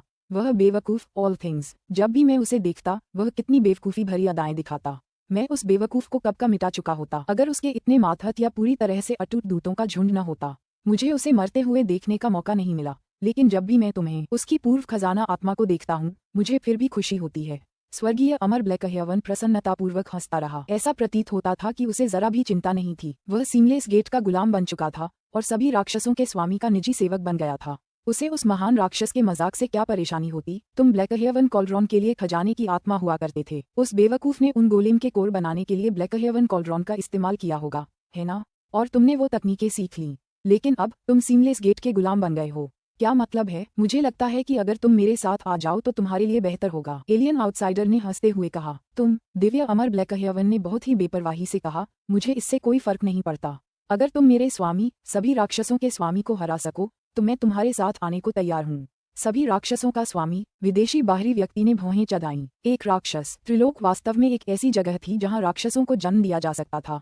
इन आदिम प्राणियों में से एक, नुवा, वास्तव में बलपूर्वक विश्वदेवी बनने में सफल रही थी। यह एक बहुत ही भयानक उपलब्धि थी और सभी राक्षसों का स्वामी। वह वास्तव में एक विश्वदेव द्वारा पीछा किए जाने और हमला किए जाने के बावजूद विशेषज्ञों के एक समूह के साथ भागने में सफल रहा था। विश्वदेव नुवा उसका पीछा भी नहीं कर पाई थी। ये और भी भयानक उपलब्धि थी। ये समझना जरूरी है कि सभी विश्व देवता, चाहे गति हो, शक्ति हो या अन्य क्षेत्र, स्वर्गीय दास की सीमाओं को हर तरह से पार कर गए थे। लेकिन नुवा अभी भी सभी राक्षसों के स्वामी तक पहुंचने में असमर्थ था। संभवतः त्रिलोक के विशेषज्ञों को वास्तव में ये समझ नहीं आया कि यह कितनी भयानक उपलब्धि थी। हालांकि शक्तिशाली दानव विदस्पाइक कई वर्षों से अंतहीन आदिम अराजकता में भटक रहा था। वह इसे अच्छी तरह समझता था। विश्व देवता बनने की ओर बढ़ना हर पहलू में एक बुनियादी बदलाव का प्रतीक था। एक वृद्ध देवता और एक विश्व देवता के बीच का अंतर बस अथाह था। इसे इस हद तक ले जाना कि एक विश्व देवता भी उसकी बराबरी न कर सके। इसका मतलब था कि सभी राक्षसों के स्वामी की दाव के बारे में अंतर्दृष्टि और भी अथाह स्तर तक पहुंच गई होगी। 3 क्षेत्र अब 2 प्रमुख गठबंधनों में विभाजित हो गए। नुवा एलायंस। जब माँ नुवा गईं, तो उनके लिए जरूर कुछ खजाने और तकनीकें छोड़ गई होंगी। इन चीजों ने इस एलियन आउटसाइडर को काफी परेशान कर दिया था। निर्बाध द्वार, जिस व्यक्ति से उसे सबसे अधिक चिंता थी, वह था सभी राक्षसों का स्वामी। वह दोनों पक्षों से सावधान था, इसीलिए उसने कभी तीनों लोकों पर आक्रमण करने की कोशिश नहीं की थी, बल्कि उसने सीमलेस गेट के साथ गठबंधन करना ही बेहतर समझा था। खैर, बहुत हो गया। एलियन आउटसाइडर ने हवा में लगातार घूम रही तस्वीरों की ओर इशारा किया। खुद देख लो। तभी ब्लैक हेवन ने नजर घुमाकर देखा, और जब उसने देखा तो उसका चेहरा पूरी तरह बदल गया। बिजली का वो चमकता काला सांप, वो सफेद वस्त्रधारी युवक जो आत्मा शोधन करने की कोशिश कर रहा था, क्या वो जी निंग नहीं था? जी निंग। ब्लैक हेवन के चेहरे पर अब मुस्कान का नामो निशान नहीं था। उसकी जगह वह राख सा हो गया था। वह 9 हॉर्न लाइटनिंग सर्प। उसका असली शरीर मरा नहीं है। ओह, तुमने गौर किया? एलियन आउटसाइडर हंसा। क्या सीमलेस गेट ने ये दावा नहीं किया था कि जी निंग का असली शरीर नष्ट हो गया है? और अगर मुझे ठीक से याद है, तो मुझे लगता है कि सभी राक्षसों के स्वामी, डाउंडर डेविलहैंड और कई अन्य लोगों ने मिलकर यह सुनिश्चित किया था। लेकिन अब वह डार्कस्टिल दुनिया में फिर से प्रकट हो गया है, अपने असली शरीर के साथ। दिव्य अमर ब्लैक हेवन हवा में लगातार घूमती छवियों को घूर रहा था। उसने अपने क्रोध और घृणा को दबाते हुए फिर गरजते हुए कहा, महान धर्मात्मा विदस्पाइक, ये सचमुच हमारे सीमलेस गेट की गलती थी। मैंने अपने वरिष्ठों को इसकी सूचना दे दी है, और मुझे विश्वास है कि गुरु जल्द ही मुझे आदेश देंगे। पुस्तक 22, अध्याय 9, युद्ध में सभी मारे गए। सेलेस्टियल ब्लैक हेवन के पास कई गोलेम बॉडीज थीं जिनका वह इस्तेमाल कर सकता था। वह तुरंत ही सभी राक्षसों के स्वामी को संदेश भेजने में सक्षम था, और फिर यह खबर तुरंत ही गॉड किंग, डाउंडर डेविलहैंड और सीमलेस गेट के अन्य उच्च स्तरीय सदस्यों तक पहुंच गई। क्या वह मरा नहीं है? काले वस्त्रधारी गॉड किंग उन सब में सबसे ज्यादा स्तब्ध था। वह इसे स्वीकार ही नहीं कर पा रहा था। किसी तरह की क्लोन तकनीक। कीपर एवरवुड चाकू से लकड़ी के एक टुकड़े को छील रहा था। जब उसने ये खबर सुनी तो उसकी भौहें तन गईं और वह मन ही मन बुदबुदाने लगा। आदिकालीन खंडहर जगत के भीतर, उस विशाल महल के अंदर, दिव्य अमर ब्लैक हेवन ने आदरपूर्वक कहा, मेरे गुरु ने कहा है कि यह जी निंग एक संकट है। उन्हें आशा है कि जब आप तथागत और फूक्सी, महान धर्म दानव विदस्पाइक से निपटेंगे तो आप इस जी निंग से भी निपटेंगे। ओह, एलियन आउटसाइडर हंसा। लेकिन अब लगता है इस जी निंग के पास क्लोनिंग की एक खास तकनीक है। ब्लैक हेवन ने जल्दी से कहा, अगर वह ऐसा करता भी है, तो हर बार जब वह अपना शरीर वापस पा लेता है तो उसे निश्चित रूप से एक बड़ी कीमत चुकानी पड़ेगी। पिछली बार जब हमने उसका असली शरीर नष्ट कर दिया था तो होवी ने उसका काला बिजली सांप और उसके अन्य खजाने भी छीन लिए थे। इस बार अगर तुम उसे मार भी दोगे तो वह ये सब चीजें खो देगा। इनके बिना वह नाटकीय रूप से कमजोर हो जाएगा, भले ही वह अपना शरीर फिर से बनाने में कामयाब हो जाए। मुझे ऐसा क्यों लग रहा है कि तुम जी निंग को खास तौर पर मरवाना चाहते हो? एलियन आउटसाइडर ने ब्लैक हेवन की तरफ देखा, फिर एक हल्की सी हंसी हंसी। ब्लैक हेवन, ये कैसा रहेगा? अगर मैं तुम्हारे लिए उसे मार दूं, तो तुम मुझे दूत बनाने की तकनीक क्यों नहीं सिखाते? ब्लैक हेवन ने कहा, मेरे पुराने गुरु ने मुझे बहुत पहले एक आजीवन शपथ दिलाई थी कि मैं इसे किसी और को नहीं सिखाऊंगा। वह एक खजाना आत्मा था, बिल्कुल स्टारसीजिंग मैनर के विशाल पीले भालू की तरह। उसने बहुत पहले ही उस खजाने से स्वतंत्र रूप से जीने के स्तर तक प्रशिक्षण प्राप्त कर लिया था जिसमें वह रहता था, और अब उसे एक सच्चा जीवित प्राणी माना जा सकता था। सच कहें तो उसने गोलेम की कला सर्वदेव से पहले ही सीख ली थी। सर्वदेव इतने भाग्यशाली थे कि उन्हें ब्लैक हेवन कॉल्ड्रॉन प्राप्त हुआ था, जिसके कारण उन्हें उसमें निहित प्राचीन गोलेम शिल्प कलाओं तक भी पहुंच प्राप्त हुई थी। इससे उसकी शक्ति तुरंत आसमान छूने लगी, जिसके परिणामस्वरूप वह प्राचीन देवताओं के बीच भी एक अत्यंत प्रसिद्ध व्यक्ति बन गया। लेकिन अफसोस, पंगु कैओसवेल्ड और सीमलेस कैओसवेल्ड के विरुद्ध अपने अभियान के दौरान वह मारा गया। लानत है उस आदमी पर, एलियन आउटसाइडर ने ठंडे स्वर में कहा। अपने वर्तमान स्वामी से कहो कि जी निंग संभवतः तलवारबाजी के 5वें चरण तक पहुंच गई है। तलवारबाजी का 5वां चरण? ये कैसे संभव है? उसे तो बस कुछ सदियों का ही प्रशिक्षण मिला है। ब्लैक हेवन हैरान रह गया। निंग की 5 खजानों में महारत का श्रेय उसकी अद्वितीय प्रतिभा को दिया जा सकता है, लेकिन तलवारबाजी के 5वें चरण तक पहुंचने के लिए तलवार के सार की गहरी समझ होना जरूरी था। इसके लिए समय की जरूरत थी, साथ ही शक्तिशाली विशेषज्ञों के साथ कई जिंदगी मरण की लड़ाइयां भी लड़नी पड़ती थीं। तलवारबाजी की पर्याप्त कला देखने और पर्याप्त अनुभव प्राप्त करने के बाद ही तलवारबाजी के 5वें चरण तक पहुंचने का मौका मिलता था। उसने मेरे आदिकालीन खंडहर लोक पर हमला किया है, इसलिए मुझे उसे मार ही डालना चाहिए। हालांकि मैं उनके लिए सीमलेस गेट का गंदा काम भी कर रहा हूँ। अब तक की लड़ाइयों में हमने सभी हताहतों को झेला है। तथागत और फूक्सी से निपटने के लिए हम एक कीमत पर सहमत हुए हैं, लेकिन अगर आप चाहते हैं कि मैं जी निंग से निपटूं, तो मुझे 12 अराजकता रत्नों की आवश्यकता होगी। 12 दिव्य अमर ब्लैक हेवन क्षण भर के लिए झिझका। प्रत्येक दूत के ऊर्जा स्रोत में 5 अराजकता रत्न शामिल थे, जिनकी मदद से वे बहुत लंबे समय तक लड़ सकते थे। बाकी 9 दूत संभवतः पूरे अंत्युद्ध के दौरान 100 से भी कम अराजकता रत्नों का उपभोग करते। मास्टर ने जवाब दिया है, अगर जी निंग सचमुच तलवारबाजी के 5वें चरण तक पहुंच गया है, तो उसके असली शरीर को मारने के बाद वह 12 अराजकता रत्न प्रदान करेगा। ब्लैक हेवन ने कहा, अच्छा, ऑलफाइंड के साथ व्यापार करना हमेशा खुशी की बात होती है। एलियन आउटसाइडर ने नीचे की ओर थियाक डार्कस्टल की ओर देखा। डार्कस्टल, अपने अधीनस्थों को जी निंग को मारने की कोशिश करने के लिए भेजो। अगर वे ऐसा नहीं कर सकते, तो कम से कम ये सुनिश्चित कर लो कि वह तलवारबाजी के 5वें चरण तक पहुंच गया है या नहीं। फिर उसे खतरे वाले क्षेत्र में ले जाओ। हाँ, सर्वशक्तिमान गुरु, थियाक डार्कस्टल ने सम्मानपूर्वक कहा, फिर चले गए। धिक्कार है। अकेले में थियाक डार्कस्टल के चेहरे पर अब एक कुरूपता थी।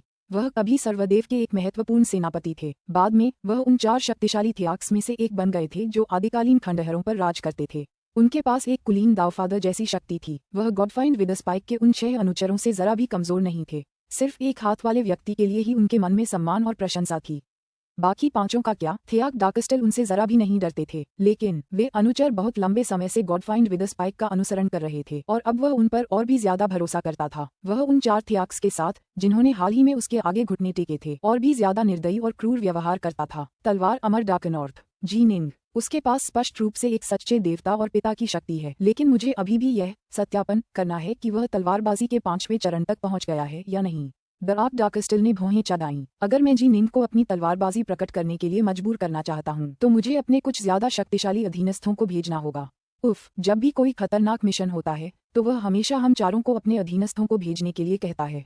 फिर भी थियाक डार्कस्टल को इसकी वजह समझ में आ गई। जब शक्तिशाली गॉडफाइंड विद स्पाइक इस जगह भाग कर आया था, तो वह सिर्फ उन 6 अनुचरों को साथ लेकर आया था। उसके पास कोई और अधीनस्थ नहीं था, इसलिए जब भी उसे तोप का चारा भेजने की जरूरत होती, तो वह स्वाभाविक रूप से आदिम खंडहर दुनिया के मूल निवासियों को ही भेजना पसंद करता। डार्कस्टल दुनिया। एलियन विशेषज्ञों की एक बड़ी सेना हवा में उड़ रही थी, जिनमें से प्रत्येक के पास एक दिव्य देवता जैसी शक्ति थी। लगभग 300 जीव आगे की ओर उड़ रहे थे। बड़े भाई, जब आपका दल स्वॉर्ड इमोर्टल डार्कनॉर्थ से लड़ने जाएगा, तो आपको सावधान रहना होगा। थियाक ने कहा है कि जी निंग तलवार बल के 5वें चरण तक पहुंच गई होगी। इस बल के दोनों नेता काफी हद तक एक जैसे दिख रहे थे। दोनों ने चांदी के वस्त्र पहने हुए थे और वे मन ही मन एक दूसरे से बातें कर रहे थे। हालांकि मेरी टीम को जी निंग को मारने का काम सौंपा गया है। अगर वह सचमुच तलवारबाजी के 5वें चरण तक पहुंच गया है, तो हमें बस भागना होगा। हमें उसके खिलाफ जबरदस्ती लड़ने की जरूरत नहीं है। अगर वह सचमुच शक्ति के उस चरण तक पहुंच गया है, तो उसे सपनों के जंगल में ले जाना आपकी टीम की जिम्मेदारी होगी। चांदी के वस्त्र पहने लंबे आदमी ने जवाब भेजा। सपनों का जंगल डार्कस्टल दुनिया का एक अत्यंत विचित्र हिस्सा था। एक बार जब आप इसमें प्रवेश कर जाते, तो आप भ्रम की कई परतों में फंस जाते। आपको ऐसा लगता जैसे आप सपना देख रहे हों। भ्रम अंतहीन रूप से आते रहते और सच्चे देवताओं या दैवीय पिताओं को भी खुद को इससे बाहर निकालना मुश्किल हो जाता। वे अक्सर सपनों के जंगल में अनंत काल तक फंसे रहते, जब तक कि अंततः भ्रम उन्हें मार नहीं देते। सबसे भयावह बात ये थी कि डार्कस्टल दुनिया के निवासी भी निश्चित रूप से यह नहीं जान पा रहे थे कि सपनों का जंगल कहाँ स्थित है। ऐसा इसलिए था क्योंकि जंगल का स्थान लगातार बदल रहा था। ये पूरी तरह संभव था कि आपके सामने दिखने वाला साधारण सा जंगल असल में सपनों का भयानक जंगल हो। हालांकि चूंकि थियाक डार्कस्टल इस पूरी भयावह दुनिया का स्वामी था, इसलिए स्वाभाविक रूप से उसके पास जंगल का सटीक स्थान निर्धारित करने के अपने तरीके थे। फुक्सी, तथागत, वे कहाँ हैं? निंग वहीं हवा में खड़ा था। स्पेस टाइम इतना अस्त व्यस्त था कि उसकी दिशा बोध भी गड़बड़ा गया था। वह अब तथागत के निधन का कोई निशान नहीं खोज पा रहा था, और ऐसे अव्यवस्थित स्पेस टाइम के स्थान पर उसके लिए कोई रास्ता नहीं था कि वह कालिक व्युत्क्रम मंत्र का उपयोग भी कर सके। गुरुजी मुझे बता रहे हैं कि भगवान बुद्ध और अन्य लोग अभी भी डार्कस्टल दुनिया के क्षेत्र में ही होने चाहिए। छोड़ो भी, मैं बस एक बेतरतीब दिशा चुनूंगा और आगे की ओर उड़ता रहूंगा। निंग तुरंत आगे की ओर उड़ने लगा। हालांकि दुश्मन के जाल में फंसने के डर से उसकी हिम्मत नहीं हुई कि वह ज्यादा तेजी से उड़े। आदिकालीन खंडहरों की दुनिया में प्रवेश करने के कुछ ही समय बाद निंग को समझ आ गया कि इस क्षेत्र पर विजय पाने का सबसे कठिन काम यहाँ के एलियन आउटसाइडर्स को हराना नहीं था, बल्कि यहाँ के भयावह वातावरण से निपटना था। कोई आश्चर्य नहीं कि यहाँ रहने वाले सभी एलियंस त्रिलोकों पर आक्रमण करना चाहते थे। कोई भी एलियन ऐसे भयावह दुर्गम वातावरण में नहीं रहना चाहता था। अरे, निंग की धड़कन थोड़ी तेज हो गई। उसे एक आभा का आभास हुआ। अर्धचरणीय ज्येष्ठ देवता बनने के बाद उसकी आत्मा कहीं अधिक शक्तिशाली हो गई थी। उसकी आत्मा हृदय शक्ति तकनीक ने उसकी इंद्रियों को और भी अधिक प्रखर बना दिया था। यहाँ तक कि जब दाऊ फादर निंग की ओर बढ़ते तब भी वह उनके आने का आभास कर लेता, न कि स्वर्ग के देवताओं और सच्चे अमरों के आने का। तलवार अमर डाकनॉर्थ उस क्षेत्र में कहीं आगे होना चाहिए। एक विशाल 8 भुजाओं वाला फेंट गॉड सावधानी से आगे की ओर उड़ रहा था। यह 8 भुजाओं वाला फेंट गॉड 199 एलियन एम्पायरियन देवताओं के 8 भुजाओं वाले वॉफियंट फॉर्मेशन में एकजुट होने का परिणाम था। यह उन संरचनाओं में से एक थी जो सभी फेन्स के स्वामी द्वारा पीछे छोड़ी गई थी। सच कहूं तो जब थियाक डाकस्टल को इतने सारे एम्पायरियन देवताओं के अधीनस्थों को भेजने के लिए मजबूर होना पड़ा तो वह बहुत परेशान हुआ। इस प्रकार की संरचना प्रकृति में 7 ग्रहों के देवता के समान ही थी। हालांकि 7 ग्रहों के देवता को क्रियान्वित करने के लिए केवल 7 एम्पायरियन देवताओं की आवश्यकता थी, जबकि इस एक संरचना का उपयोग कुल 199 एम्पायरियन देवताओं द्वारा किया गया था। यह एक विशिष्ट सच्चे देवता के समान शक्ति का प्रदर्शन कर सकती थी। इसे एक गुप्त तकनीक माना जा सकता था और जिन लोगों ने इस संरचना के मूल भागों को सीखा था उन्हें इसे किसी और को न सिखाने की आजीवन शपथ लेने के लिए बाध्य किया गया था। वर्तमान में इस विशेष संरचना का मूल व्यक्ति उन योद्धाओं में से एक था जिन्होंने सर्वदेव के अनुयायी थे। मैं उसे देख रहा हूँ। 8 भुजाओं वाला राक्षस निंग को ढूंढ रहा था। अचानक उसने दूर एक सफेद वस्त्रधारी युवक को देखा जो शांति से हवा में खड़ा था। तुम आ गए। सफेद वस्त्रधारी युवक ने हाथ में तलवार निकाली। चूंकि तुम आ गए हो इसलिए तुम्हें जाने की कोई जरूरत नहीं है, हमला करो। 8 भुजाओं वाले राक्षस देवता की आभा विस्फोटक रूप से उभरी। हालांकि निंग बस आलस से आगे बढ़ गया जैसे कि वह किसी आंगन में टहल रहा हो। आक, हमारे सभी 199 योद्धा युद्ध में मारे गए हैं। सुनहरे वस्त्र पहने एक बुजुर्ग के चेहरे पर दुख का भाव था। उनमें से कोई भी बच नहीं पाया। थियाक डाकस्टल को यकीन नहीं हुआ। वह चिल्लाया, मुझे युद्ध के दृश्य दिखाओ। सुनहरे वस्त्र पहने बुजुर्ग ने कहा, वे समय के अनुसार कोई भी दृश्य वापस नहीं भेज पाए। क्या? अब तो थियाक सचमुच स्तब्ध रह गया। जी निंग ने इतनी जल्दी उन सबको मार डाला कि उनमें से एक भी अपनी मौत का दृश्य वापस नहीं भेज पाया। हालांकि उनमें से एक ने एक विशेष क्लोन तकनीक का प्रशिक्षण लिया है। उसका दूसरा क्लोन इस समय किसी दूसरे क्षेत्र में तैनात है। मेरा सुझाव है कि उसे तुरंत लौटने का आदेश दिया जाए ताकि वह हमें बता सके कि जी निंग के खिलाफ लड़ाई में क्या हुआ था। पीले वस्त्रधारी बुजुर्ग ने जल्दी से कहा, हमें जल्दी से आगे बढ़ना होगा। अगर वह किसी तरह अपना क्लोन भी खो देता है तो हमारे पास उस लड़ाई के बारे में कोई जानकारी पाने का कोई रास्ता नहीं होगा। पुस्तक 22 अध्याय 10 बग बीस्ट्स। थियाक डाकस्टल ने तुरंत उस सैनिक के क्लोन को वापस लौटने का आदेश दिया। थोड़ी देर बाद थियाक फुयू को कुआफू ने कुचलकर मार डाला क्योंकि वह कुआफू को फुसलाकर भगाने की कोशिश कर रहा था। उसके अधीनस्थों से तुरंत एक रिपोर्ट आई। क्या? थियाक डाकस्टल का चेहरा बदसूरत हो गया। युद्ध के दौरान कई एम्पायरियन देवताओं का मरना कोई बड़ी बात नहीं थी, लेकिन सिर्फ यही एक देवता था जो जानता था कि जी निंग के खिलाफ लड़ाई में क्या हुआ था। और अब वह मर चुका था। इसका मतलब था कि जी निंग के खिलाफ लड़ाई में मारे गए 199 एम्पायरियन देवता बिल्कुल बेकार मर गए थे। कोई भी जानकारी हासिल नहीं हुई थी। कुआफू। थियाक डाकस्टल का चेहरा क्रोध से काला पड़ गया था। वे 4 दस्ते वर्तमान में कहाँ स्थित हैं? थियाक डाकस्टल ने पूछा। पास ही खड़े सुनहरे वस्त्रधारी वृद्ध ने तुरंत अपना हाथ हिलाया जिससे हवा में एक छवि प्रकट हुई। ये डाकस्टल दुनिया का एक विशाल मानचित्र था। मानचित्र पर प्रकाश के 4 बिंदु थे और सुनहरे वस्त्रधारी वृद्ध ने किनारे पर स्थित प्रकाश के एक बिंदु की ओर इशारा किया। यह वह दस्ता है जिसका नेतृत्व कुआफू कर रहा है। कुआफू त्रिलोक का एक प्राचीन देवता वास्तव में अपार शक्ति रखता है। मैंने सुना है कि जब उन 10 सुनहरे कौओं ने प्राचीन पंगु अराजकता जगत पर कहर बरपाया था तो कुआफू ने उनका इतनी तेजी से पीछा किया था कि वे सभी 10 कौवे उससे भयभीत हो गए थे। उनमें से किसी ने भी पीछे मुड़कर उससे लड़ने की हिम्मत नहीं की। कुआफू के दस्ते के साथ हमारी लड़ाइयों के आधार पर मैं निश्चित रूप से कह सकता हूँ कि कुआफू वास्तव में आश्चर्यजनक रूप से शक्तिशाली है और शक्ति में एक वृद्ध देवता के काफी करीब है। 1 कहानी में कुआफू का उल्लेख बहुत पहले दिव्य क्षमता कुआफू संचेजर के माध्यम से किया गया था। सहमत? थियाक डाकस्टल ने सिर हिलाया। आदिकाल में होवी और कुआफू दोनों ही समान रूप से प्रसिद्ध थे। अब तक होवी को सार्वजनिक रूप से अथाह बलशाली और कम से कम अधिपति स्तर की शक्ति वाला माना जाने लगा था। कुआफू की बात करें तो वह थोड़ा कमजोर जरूर था, लेकिन फिर भी अधिपति स्तर की शक्ति के काफी करीब था और वह एक अत्यंत वीर योद्धा था जो युद्ध में अत्यंत कुशल था। ये दस्ता मानव सम्राट फूक्सी के नेतृत्व वाला दस्ता है। इससे निपटना सबसे कठिन दस्ता है। फूक्सी हमारे जाल और संरचनाओं को आसानी से देख सकता है और जब वह उनमें प्रवेश करता है तब भी वह उन्हें अंदर से आसानी से तोड़ सकता है। सुनहरे वस्त्रधारी वृद्ध ने आगे कहा, इसीलिए हम अभी अस्थायी रूप से अन्य 3 दस्तों पर ध्यान केंद्रित कर रहे हैं। ये लो। सुनहरे वस्त्रधारी वृद्ध ने एक और प्रकाश की किरण की ओर इशारा किया। ये बौद्ध संघ के नेता तथागत का दल है।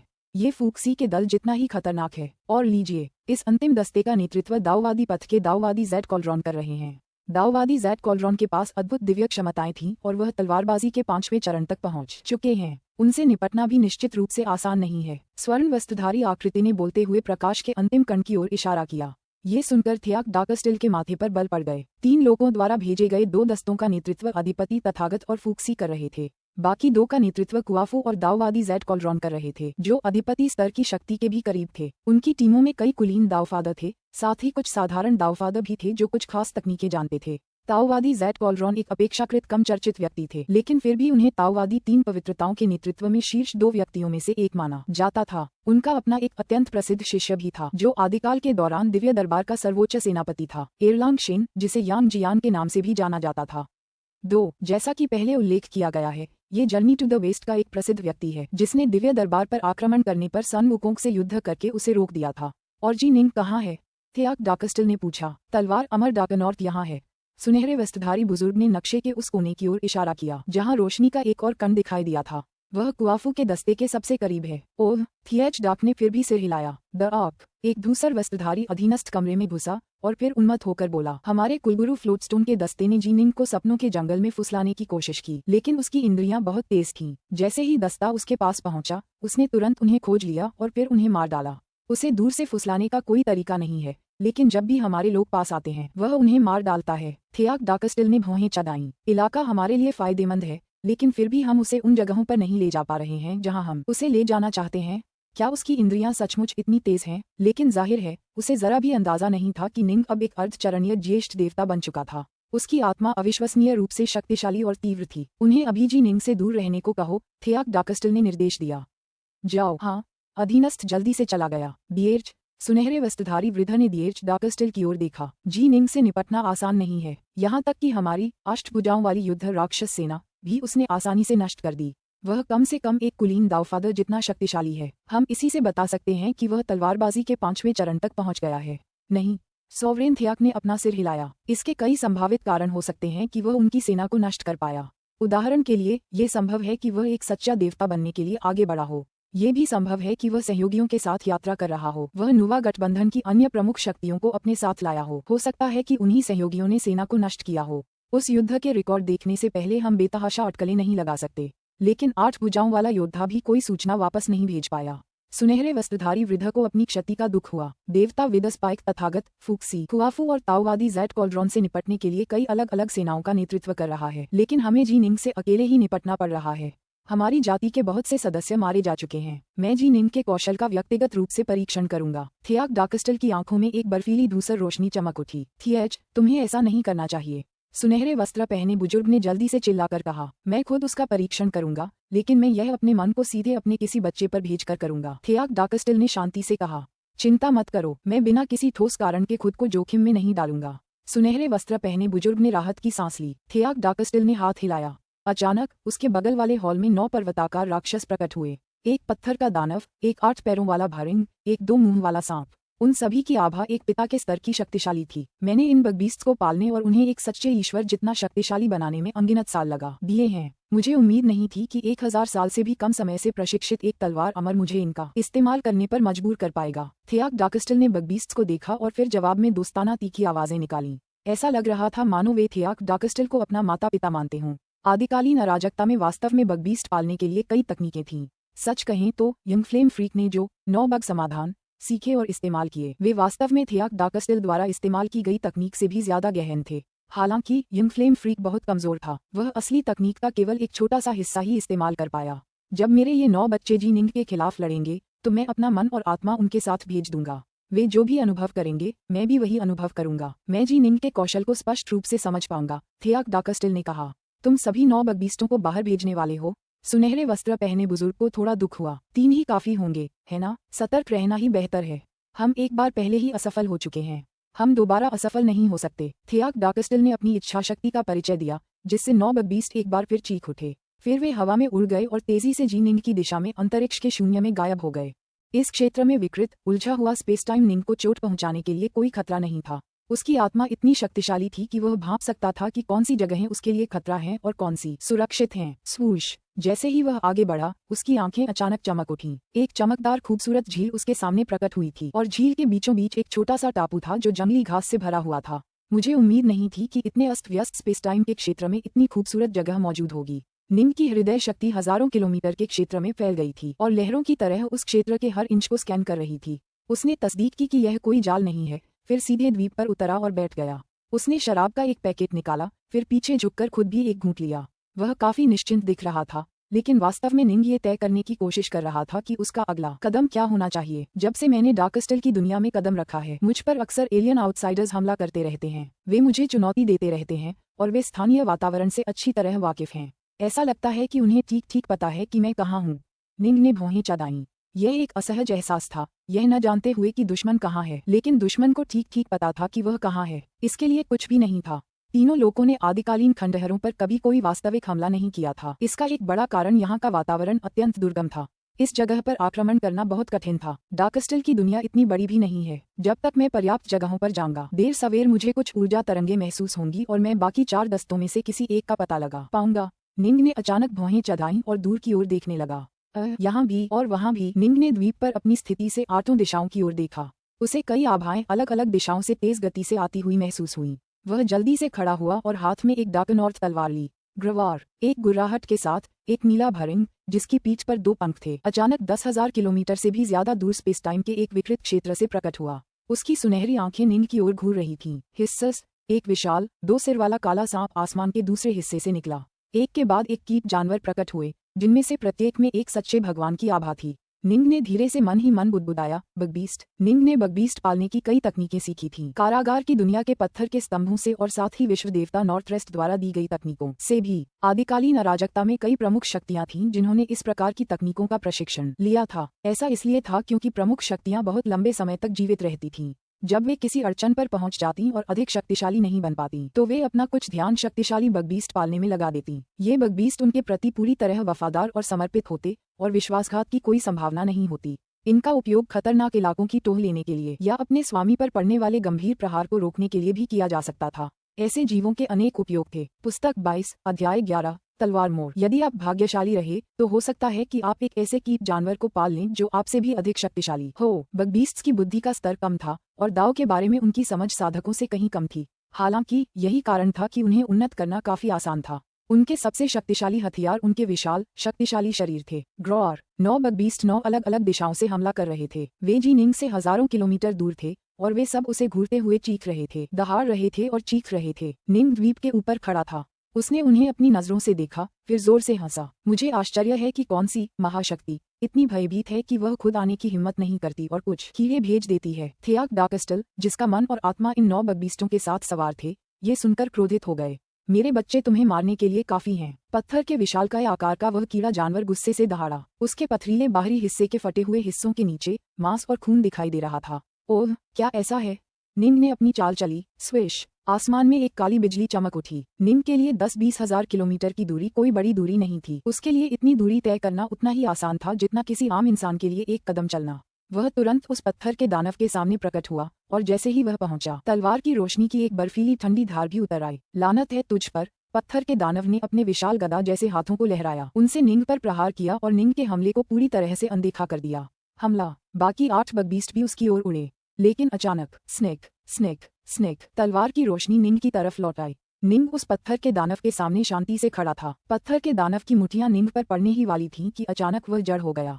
वह एक पल के लिए वहीं सन्नाटे में खड़ा रहा और फिर उसकी गर्दन, छाती और कमर सब अलग हो गए। उसका शरीर 4 बराबर टुकड़ों में कट गया और चारों टुकड़े नीचे गिरने लगे।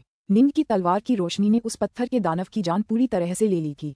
दरअसल निंग ने इंद्रधनुषी तलवारबाजी का इस्तेमाल ही नहीं किया।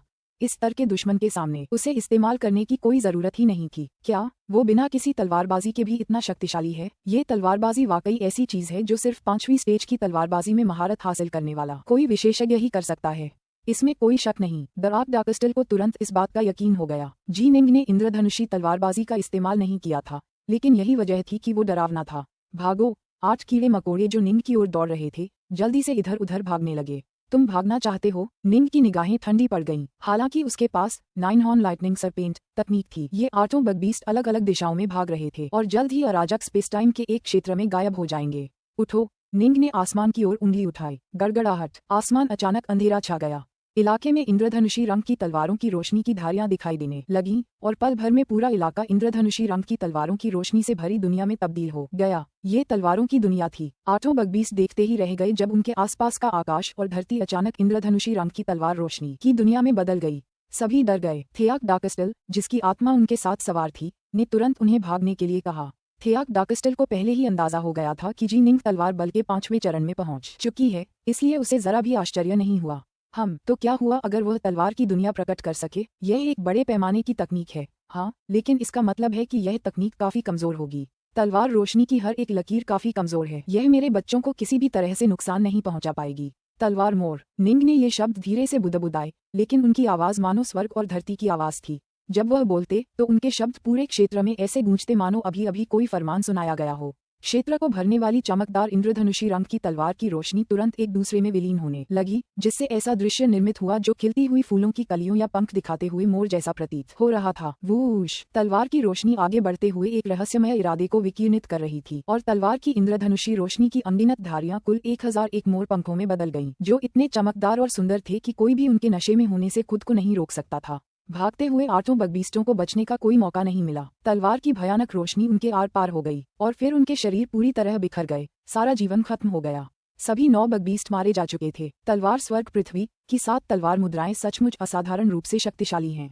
निंग ने थोड़ा सिर हिलाया। ये तकनीक वह तकनीक नहीं थी जिसे उन्होंने स्वयं बनाया था। उनकी अपनी मूल रचना ब्राइट मून तलवार कला थी, एक ऐसी तलवार कला जो दुश्मनों से नजदीकी मुकाबले में लड़ने के लिए थी। इसकी सभी तकनीकें, जिनमें हेवन ब्रेकर, ब्लड ड्रॉप और शैडोलेस शामिल हैं, द्वंद्व युद्ध के लिए थीं। हालांकि तलवार स्वर्ग पृथ्वी की 7 तलवारबाजी ऐसी तकनीकें थीं जो कमजोर दुश्मनों का बड़े पैमाने पर नरसंहार करने के लिए बनाई गई थीं। इनमें दुश्मनों का नरसंहार करने के लिए तलवार की शक्ति का भरपूर इस्तेमाल करना शामिल था। इस तरह की तकनीक कई कमजोर दुश्मनों के खिलाफ तो बेहद कारगर थी, लेकिन आपके बराबर ताकत वाले दुश्मनों के खिलाफ ये बहुत कम कारगर थी। उस स्थिति में ब्राइट मून तलवारबाजी ज्यादा बेहतर थी। कभी कभी पर्याप्त मात्रा में तोपों का चारा युद्ध के समग्र प्रवाह पर असर डाल सकता है। उनके विरुद्ध तलवार स्वर्ग पृथ्वी जैसी तलवार कला का प्रयोग काफी प्रभावी हो सकता है। निंग को स्वयं ऐसी कोई कसाई तकनीक विकसित करने की कोई इच्छा नहीं थी, लेकिन उसने विश्व देवता नॉर्थरेस्ट द्वारा छोड़े गए उन पत्थर के स्तंभों पर अंकित 98 तलवार तकनीकों में से तलवार स्वर्ग पृथ्वी की खोज कर ली थी। अभी अभी निंग ने तलवार स्वर्ग पृथ्वी के दूसरे रुख तलवार मोर का उपयोग किया। उनके जैसे पिता स्तर के बगबीस्ट। निंग ने अपना सिर हिलाया, फिर एक कदम आगे बढ़ाया और आसमान में उड़ गया। वह एक बार फिर अंतरिक्ष में गायब हो गया और बाकी दस्तों के साथ जुड़ने की उम्मीद में आगे बढ़ रहा था। डाकस्टिल दुनिया के पैतृक मैदान। क्या ही भयानक तलवार कला है। थियाक डाकस्टिल अभी भी उस चमकदार तलवार कला पर विचार कर रहा था जो उसने अभी अभी देखी थी, जो पंख फैलाए हुए मोर जैसी लग रही थी। आखिरकार वह एक कुलीन दावफादर था, इसलिए वह देख पा रहा था कि वह सुंदर तलवार कला कितनी भयानक थी। ये समझना जरूरी है कि जब दावफादर जादुई खजानों का इस्तेमाल करते थे, तब भी उन्हें अपने दुश्मनों पर हमला करने के लिए उन जादुई खजानों को दूर तक उड़ाना पड़ता था। हालांकि इस तलवार कला में इंद्रधनुषी रंग की तलवारबाजी को अपनी मूल शक्ति का स्रोत बनाया जाता था।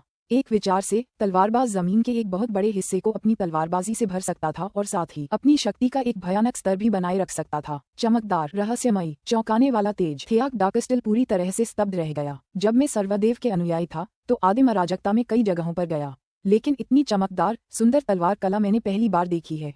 ये तलवार कला अपने आप में इतनी अद्भुत है कि इसे तीनों लोकों की सर्वश्रेष्ठ तलवार कला घोषित किया जा सकता है। भयानक। ये तलवार कला पूरी तरह से भयानक है। बेशक उसे इस बात का जरा भी अंदाजा नहीं था कि यह कुछ ऐसा था जो विश्वदेव नॉर्थरेस्ट ने, जो विश्वदेवताओं में शक्ति के शिखर पर था, अपनी अर्जित अनाम तलवार कला पर ध्यान लगाने के बाद गढ़ा था। यहाँ तक कि अन्य विश्वदेव भी इस तकनीक से चकित हो जाते। थियाक डाकस्टिल जैसे एक साधारण सच्चे देवता की तो बात ही छोड़िए, इस तरह किसी विशेषज्ञ को धोखा देना आसान नहीं होगा। उसे सपनों के जंगल में फुसलाना बहुत मुश्किल होगा।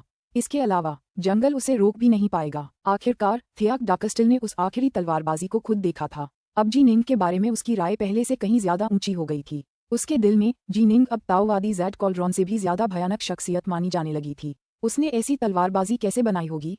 थियाक डाकस्टिल खुद से यह सवाल पूछे बिना नहीं रह सका। अच्छा, मुझे तुरंत गॉडफाइंड विदस्पाइक से मिलना होगा। आदिकालीन खंडहर की गहराई में अंधेरे सुनहरे महल के भीतर विदस्पाइक अपने सिंहासन पर बैठा आराम से 4 अलग अलग दृश्यों को देख रहा था जो उसके सामने हवा में चल रहे थे। ये दृश्य कुआफू, दाओवादी ज़ैड कॉल्ड्रॉन, तथागत और फूक्सी के थे जब वे युद्ध में लड़ रहे थे। नुवा गठबंधन सचमुच बहुत शक्तिशाली है और यह उनकी कुल ताकत का एक हिस्सा होना चाहिए। वह आह भरने से खुद को रोक नहीं सका। उनकी अधिकांश सेनाएं त्रिलोक में ही रहती हैं, अपना मुख्यालय छोड़ने को तैयार नहीं। अगर वे ऐसा करते तो हमारा निर्बाध द्वार उनकी दुनिया और उनके मुख्यालय को पूरी तरह से नष्ट कर देता। दिव्य अमर ब्लैकहयवन ने ठहाका लगाया। जहां तक मेरा सवाल है, हर कोई जो फॉर्मेशन बनाने में माहिर है एक राक्षस है। ये फूक्सी वाला और तुम्हारे सीमलेस गेट का वो कीपर एववुड। उफ, मुझे सच में समझ नहीं आ रहा, आखिर उन्होंने इतनी मुश्किल और जटिल फॉर्मेशन कैसे बना ली। एलियन आउटसाइडर खुद को रोक नहीं पाया और एक और आह भरी। मुझे खुद फॉर्मेशन बनाने में कोई दिलचस्पी नहीं है। जहाँ तक मेरा सवाल है, व्यक्तिगत शक्ति ही सबसे ज्यादा मायने रखती है। सर्वशक्तिमान स्वामी, बाहर से आवाज गूंजी। एलियन आउटसाइडर चौंक गया, लेकिन सेलेस्टियल इमोर्टल ब्लैकहेवन हंस पड़ा। द डार्कस्टिल आ गया है। लगता है हमें कोई अच्छी खबर सुनने को मिलेगी। मिशन लेते समय डार्कस्टिल काफी विश्वसनीय है। एलियन आउटसाइडर ने शांति से बाहर की ओर देखा। जल्द ही थियाक डार्कस्टिल उसके सामने आ पहुंचा और आदरपूर्वक घुटनों के बल गिर पड़ा। गुरु, आपके आदेशानुसार मैंने जी निंग को मारने या उसे सपनों के जंगल में ले जाने की पूरी कोशिश की। हालांकि जी निंग बहुत ज्यादा शक्तिशाली है। आपका अधीनस्थ वास्तव में इसके लिए असमर्थ है। बहुत शक्तिशाली। पास ही खड़े दिव्य अमर ब्लैकहेवन ने भौहें चढ़ाईं। वह एक जवान लड़का है जिसने 1000 साल से भी कम समय तक प्रशिक्षण लिया है। वह कितना शक्तिशाली हो सकता है? आपके अधीनस्थ ने जी निंग से निपटने के लिए 8 भुजाओं वाला योद्धा दल भेजा था, लेकिन दल के सभी 199 एम्पायरियन देवता युद्ध में मारे गए और कोई सूचना भी वापस नहीं भेज पाए। थियाक डार्कस्टिल ने कहा, जी निंग बेहद सतर्क है। मेरे किसी भी गुर्गे के लिए उसके करीब पहुंचना या उसे कहीं भी फुसलाना संभव नहीं है। बैठे हुए एलियन आउटसाइडर ने भौहें चढ़ाईं। क्या वह तलवारबाजी के 5वें चरण तक पहुंच गया है? गुरुजी, आपके अधीनस्थ ने जी निंग से निपटने के लिए 9 बगबीस्ट भेजे हैं। क्या आप उस लड़ाई के नतीजे देखना चाहेंगे? थियाक डार्कस्टिल ने पूछा। हाँ। विदेशी आउटसाइडर ने सिर हिलाया। थियाक डार्कस्टिल ने तुरंत अपने बगल की खाली हवा की ओर इशारा किया।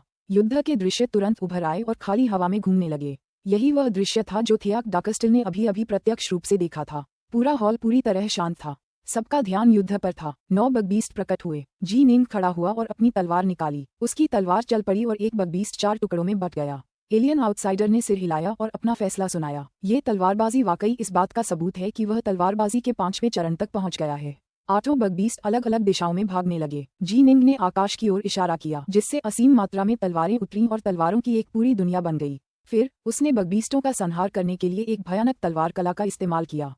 तलवार मोर। ऐसा लग रहा था जैसे कोई मोर अपने पंख फैला रहा हो। यह एक बेहद खूबसूरत दृश्य था, जिसने हॉल में मौजूद सभी शक्तिशाली हस्तियों को पूरी तरह से खामोश कर दिया। काफी देर बाद बैठे हुए एलियन आउटसाइडर ने एक हल्की आह भरी।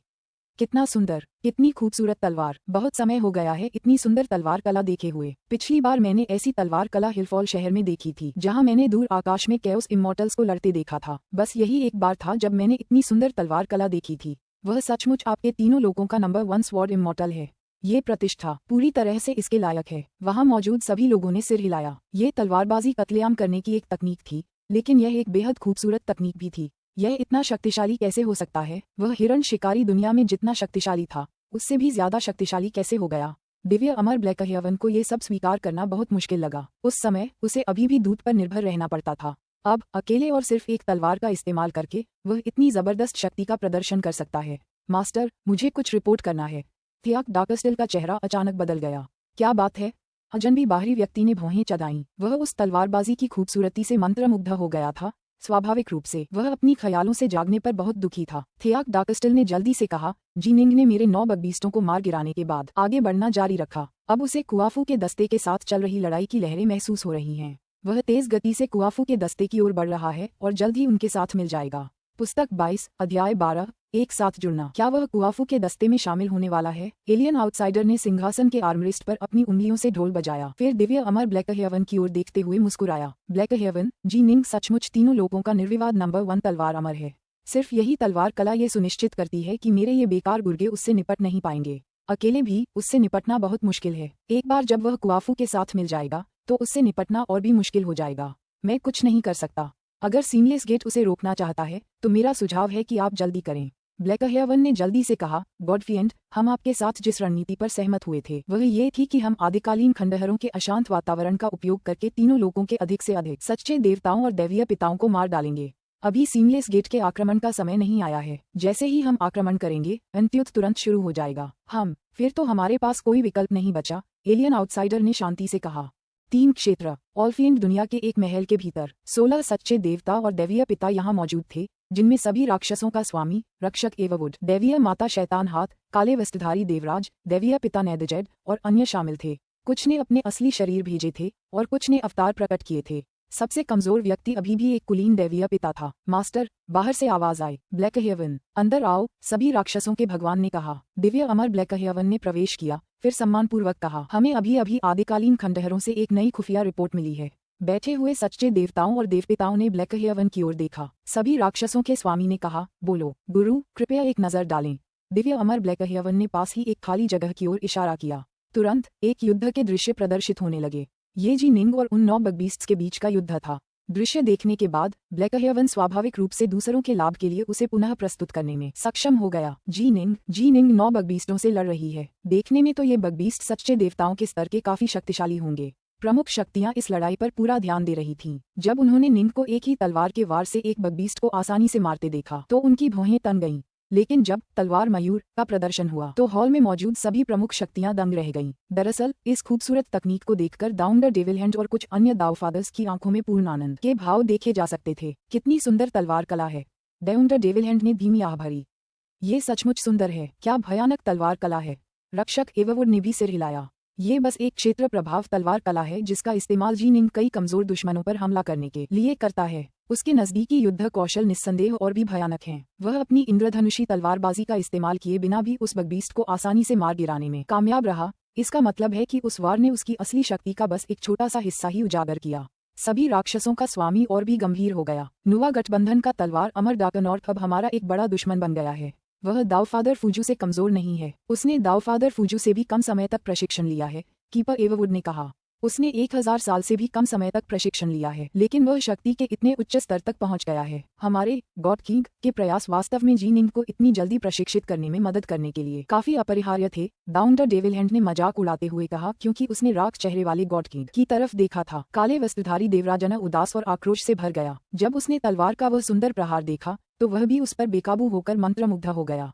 वह अत्यंत सुंदर था। अगले ही पल उसे याद आया कि जिस व्यक्ति ने तलवारबाजी दिखाई थी वह जी निंग थी। जी निंग कभी एक मामूली व्यक्ति था जिसका वह पूरी तरह से तिरस्कार करता था। इतना कि गॉड किंग को यूवेई को शतरंज के मोहरे की तरह इस्तेमाल करने की जरा भी परवाह नहीं थी। किसने सोचा था कि यह मामूली व्यक्ति उससे भी ज्यादा शक्तिशाली हो जाएगा। हालांकि वह इसे स्वीकार नहीं करना चाहता था। वह अच्छी तरह जानता था कि जी निंग को अब उससे लड़ने के लिए किसी भी रूपरेखा का उपयोग करने की आवश्यकता नहीं है। वह तलवारबाजी ही इस बात का प्रमाण थी कि जी निंग उससे बहुत आगे निकल गई थी। इस तलवारबाजी ने ही यह सुनिश्चित कर दिया था कि जी निंग शक्ति के अधिपति स्तर के बहुत करीब थी। कोई सोच भी नहीं सकता था कि जी निंग इतनी तेजी से आगे बढ़ेगा। गॉड किंग ने उसके खिलाफ जो कदम उठाए, जैसे यूवेई की आत्मा का विनाश, सामान्य तौर पर उन कदमों का उसके दिल पर गहरा असर होना चाहिए था और शायद उसे हमेशा के लिए मूर्छा में डाल देना चाहिए था, जिससे वह कभी आगे न बढ़ सके। गॉड किंग के कदम गलत नहीं थे। जी निंग वाकई एक राक्षस है, दावफादर ऑगन ने हंसते हुए कहा। उसके दिल पर साया। डाउन द डेविल हैंड ने अपना सिर हिलाया। मैंने सुना है कि क्रिम्सन ब्राइट रियल वार के दौरान हमारे इस प्यारे गॉड किंग ने जी निंग को हमारे साथ आने के लिए मजबूर करने की कोशिश की थी। इसके बजाय वह पलक झपकते ही हार्टफोर्स के चौथे चरण में पहुंच गया। इस बार हमारे गॉड किंग ने सीधे यूवेई की आत्मा को मार डाला और पलक झपकते ही जी निंग लगभग एक अधिपति वर्ग का व्यक्ति बन गया। पिछली बार डियचेजर दुनिया में जी निंग को इस स्तर की शक्ति तक पहुंचने के लिए राहु फॉर्मेशन और उसके दूत पर निर्भर रहना पड़ा था। इस बार उसे मदद के लिए किसी बाहरी स्रोत पर निर्भर नहीं रहना पड़ेगा। God king, down the devil hand मुड़ी और उस पर मुस्कुराई। कुछ लोग अदम्य होते हैं, आप उन्हें आसानी से हरा नहीं सकते। आप उन पर जितना दबाव डालेंगे उनका प्रदर्शन उतना ही शानदार होगा। जी निंग ऐसी ही एक इंसान है। आपके पाठ के लिए धन्यवाद चाची मास्टर। काले वस्त्रधारी गॉड किंग ने उनकी ओर झुककर प्रणाम किया। जी निंग हमारे लिए पहले ही एक गंभीर समस्या बन चुका है। सभी राक्षसों के स्वामी ने दूसरों की ओर देखा, फिर निर्देश दिया, ब्लैक हेवन आदिकालीन खंडहर में उस पर कड़ी नजर रखना। अगर तुम्हें वहां उसे मारने का कोई मौका मिले तो मार डालो।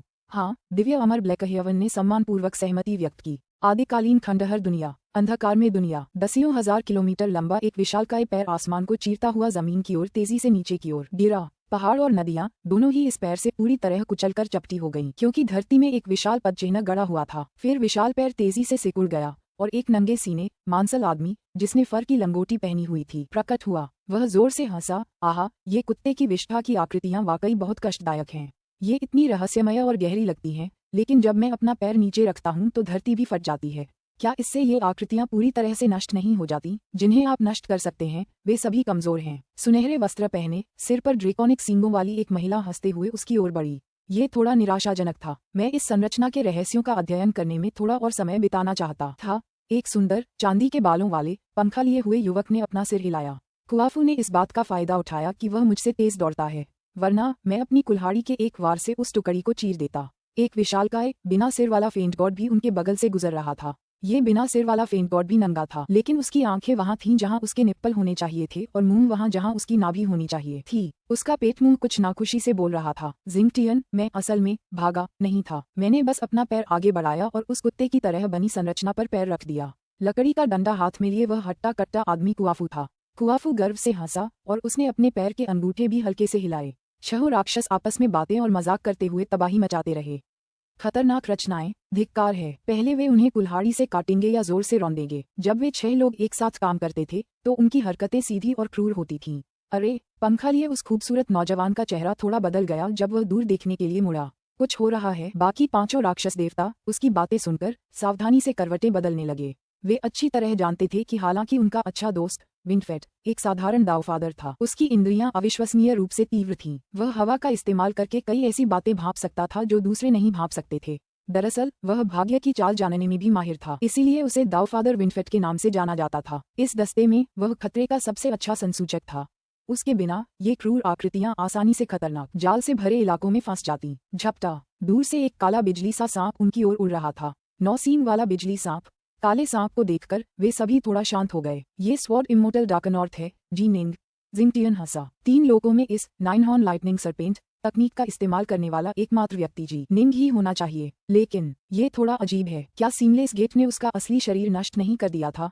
कुलपति सुभूति ने मुझे बताया था कि जी निंग आएंगे, लेकिन मुझे उम्मीद नहीं थी कि वह 9 सींग वाले बिजली के सर्प का उपयोग करके आएंगे। एक कोमल सौम्य दिखने वाली युवती ने कहा। निंग की आकृति उनके ऊपर हवा में दिखाई दी, फिर नीचे उतरने लगी। जी निंग, डार्कनॉर्थ। 6 राक्षस देवता बहुत ही मैत्रीपूर्ण तरीके से उसकी ओर बढ़े। आपको सादर नमस्कार, निंग ने जल्दी से कहा। स्वर्ग दंडक जिंगटियन के साथ उसकी बहुत पहले से ही कुछ दोस्ती थी, क्योंकि जिंगटियन ने उसे स्वर्ग दंडक संरचना का उपयोग करने की अनुमति दी थी। बाकी 5 में से 4 से वह पहले मिल चुका था। ये तब की बात है जब महान दिव्य वज्रदेव और कुछ अन्य महाशक्तियों ने उससे 9 हॉर्न लाइटनिंग सर्प तकनीक सीखने की कोशिश की थी। उस समय महाशक्तियों का एक बड़ा समूह उसके चारों ओर एकत्रित हो गया था। सच्चे भगवान जिंगटियन हंसे। जी निंग, मुझे परिचय कराने दो। यह आदमी कुआफू है, एक बर्बर जिसके दिमाग की जगह मस्से हैं। कुआफू ने हंसते हुए कहा, आप ऐसा प्रतीत करा रहे हैं जैसे आप बहुत ही सभ्य और सभ्य हैं। कुआफू को सचमुच जेंटाइल शब्द पता है? कितनी अप्रत्याशित बात है। पंखा पकड़े दावफादर विंडफेट हंसा। जी निंग, सुभूति ने मुझे बताया था कि तुम आ रही हो। बुरा नहीं, लगता है तुम्हारा असली शरीर बिल्कुल सही आकार में है। कुआफू ने हाथ बढ़ाकर निंग के कंधों पर थपथपाया।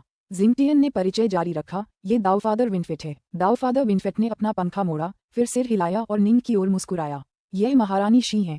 कुआफू ने सुनहरे वस्त्र पहने ड्रैगन सींग वाली महिला की ओर इशारा किया। निंग ने सिर हिलाया। महारानी शी भी एक राक्षसी देवता थीं।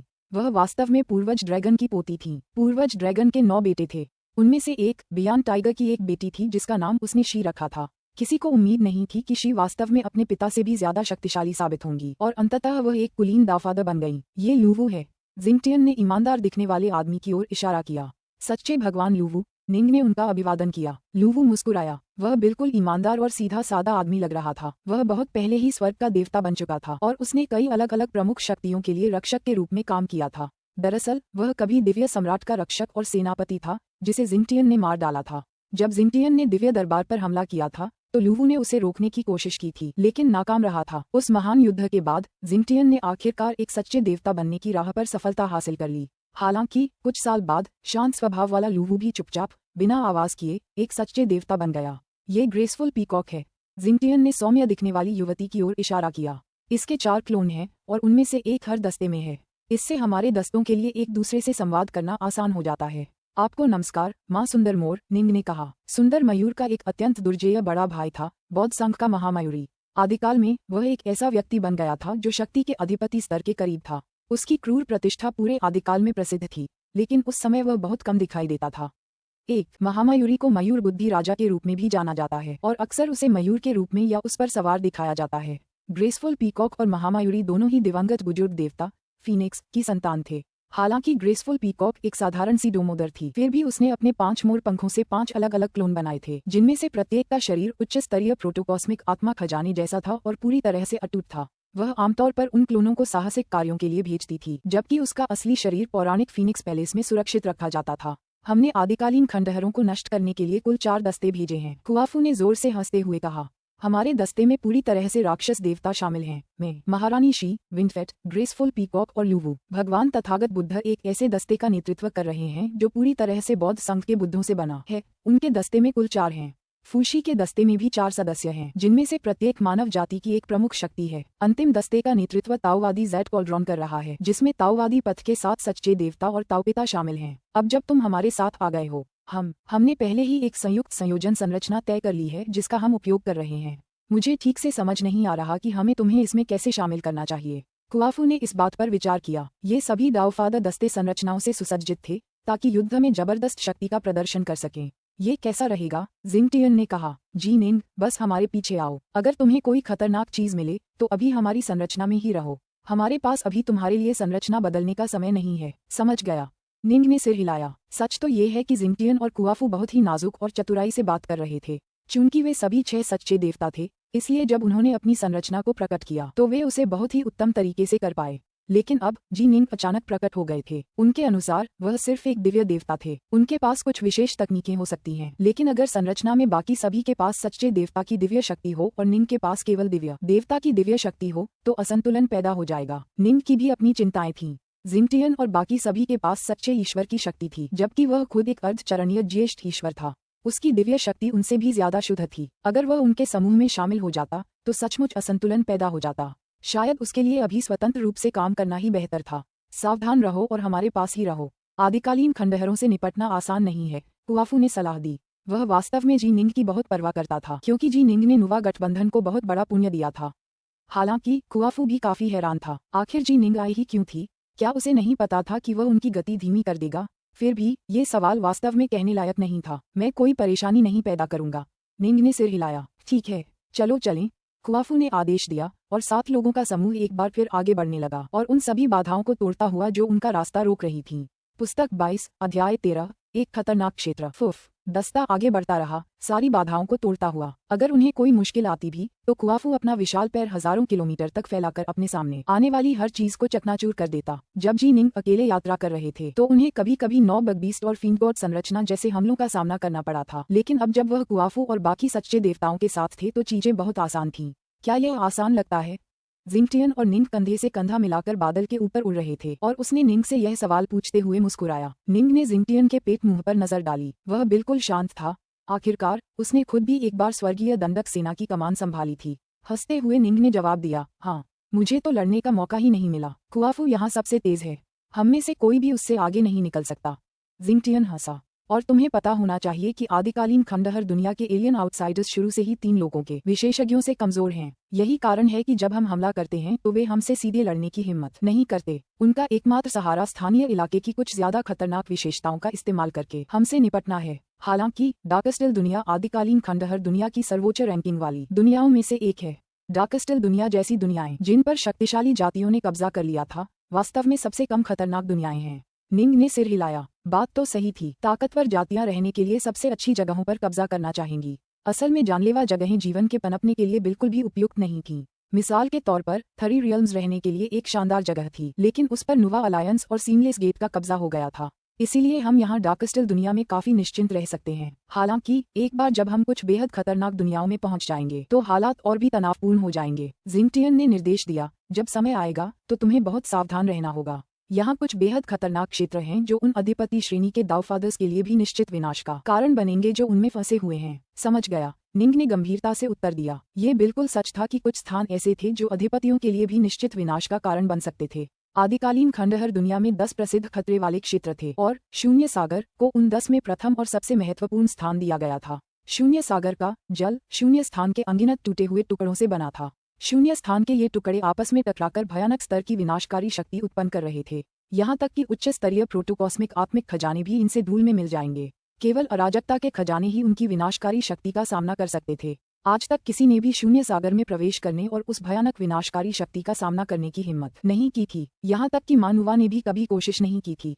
हो सकता है कि विश्वदेवी बनने के बाद उन्हें इससे बचने की शक्ति मिल गई हो, लेकिन वे इतना अनावश्यक जोखिम क्यों उठाना चाहती थीं? 2 दिन बाद भी दस्ता आगे बढ़ता रहा। अरे, निंग ने नीचे देखा। उनके नीचे इमारतों का एक विशाल शहर था। उन अजीबोगरीब विदेशी इमारतों के बीच कुछ बेहद खूबसूरत महल भी थे, लेकिन सबकी हालत बहुत खराब थी। उनमें से कई इमारतें या तो कटी हुई थीं या फिर विस्फोट से टूट गई थीं।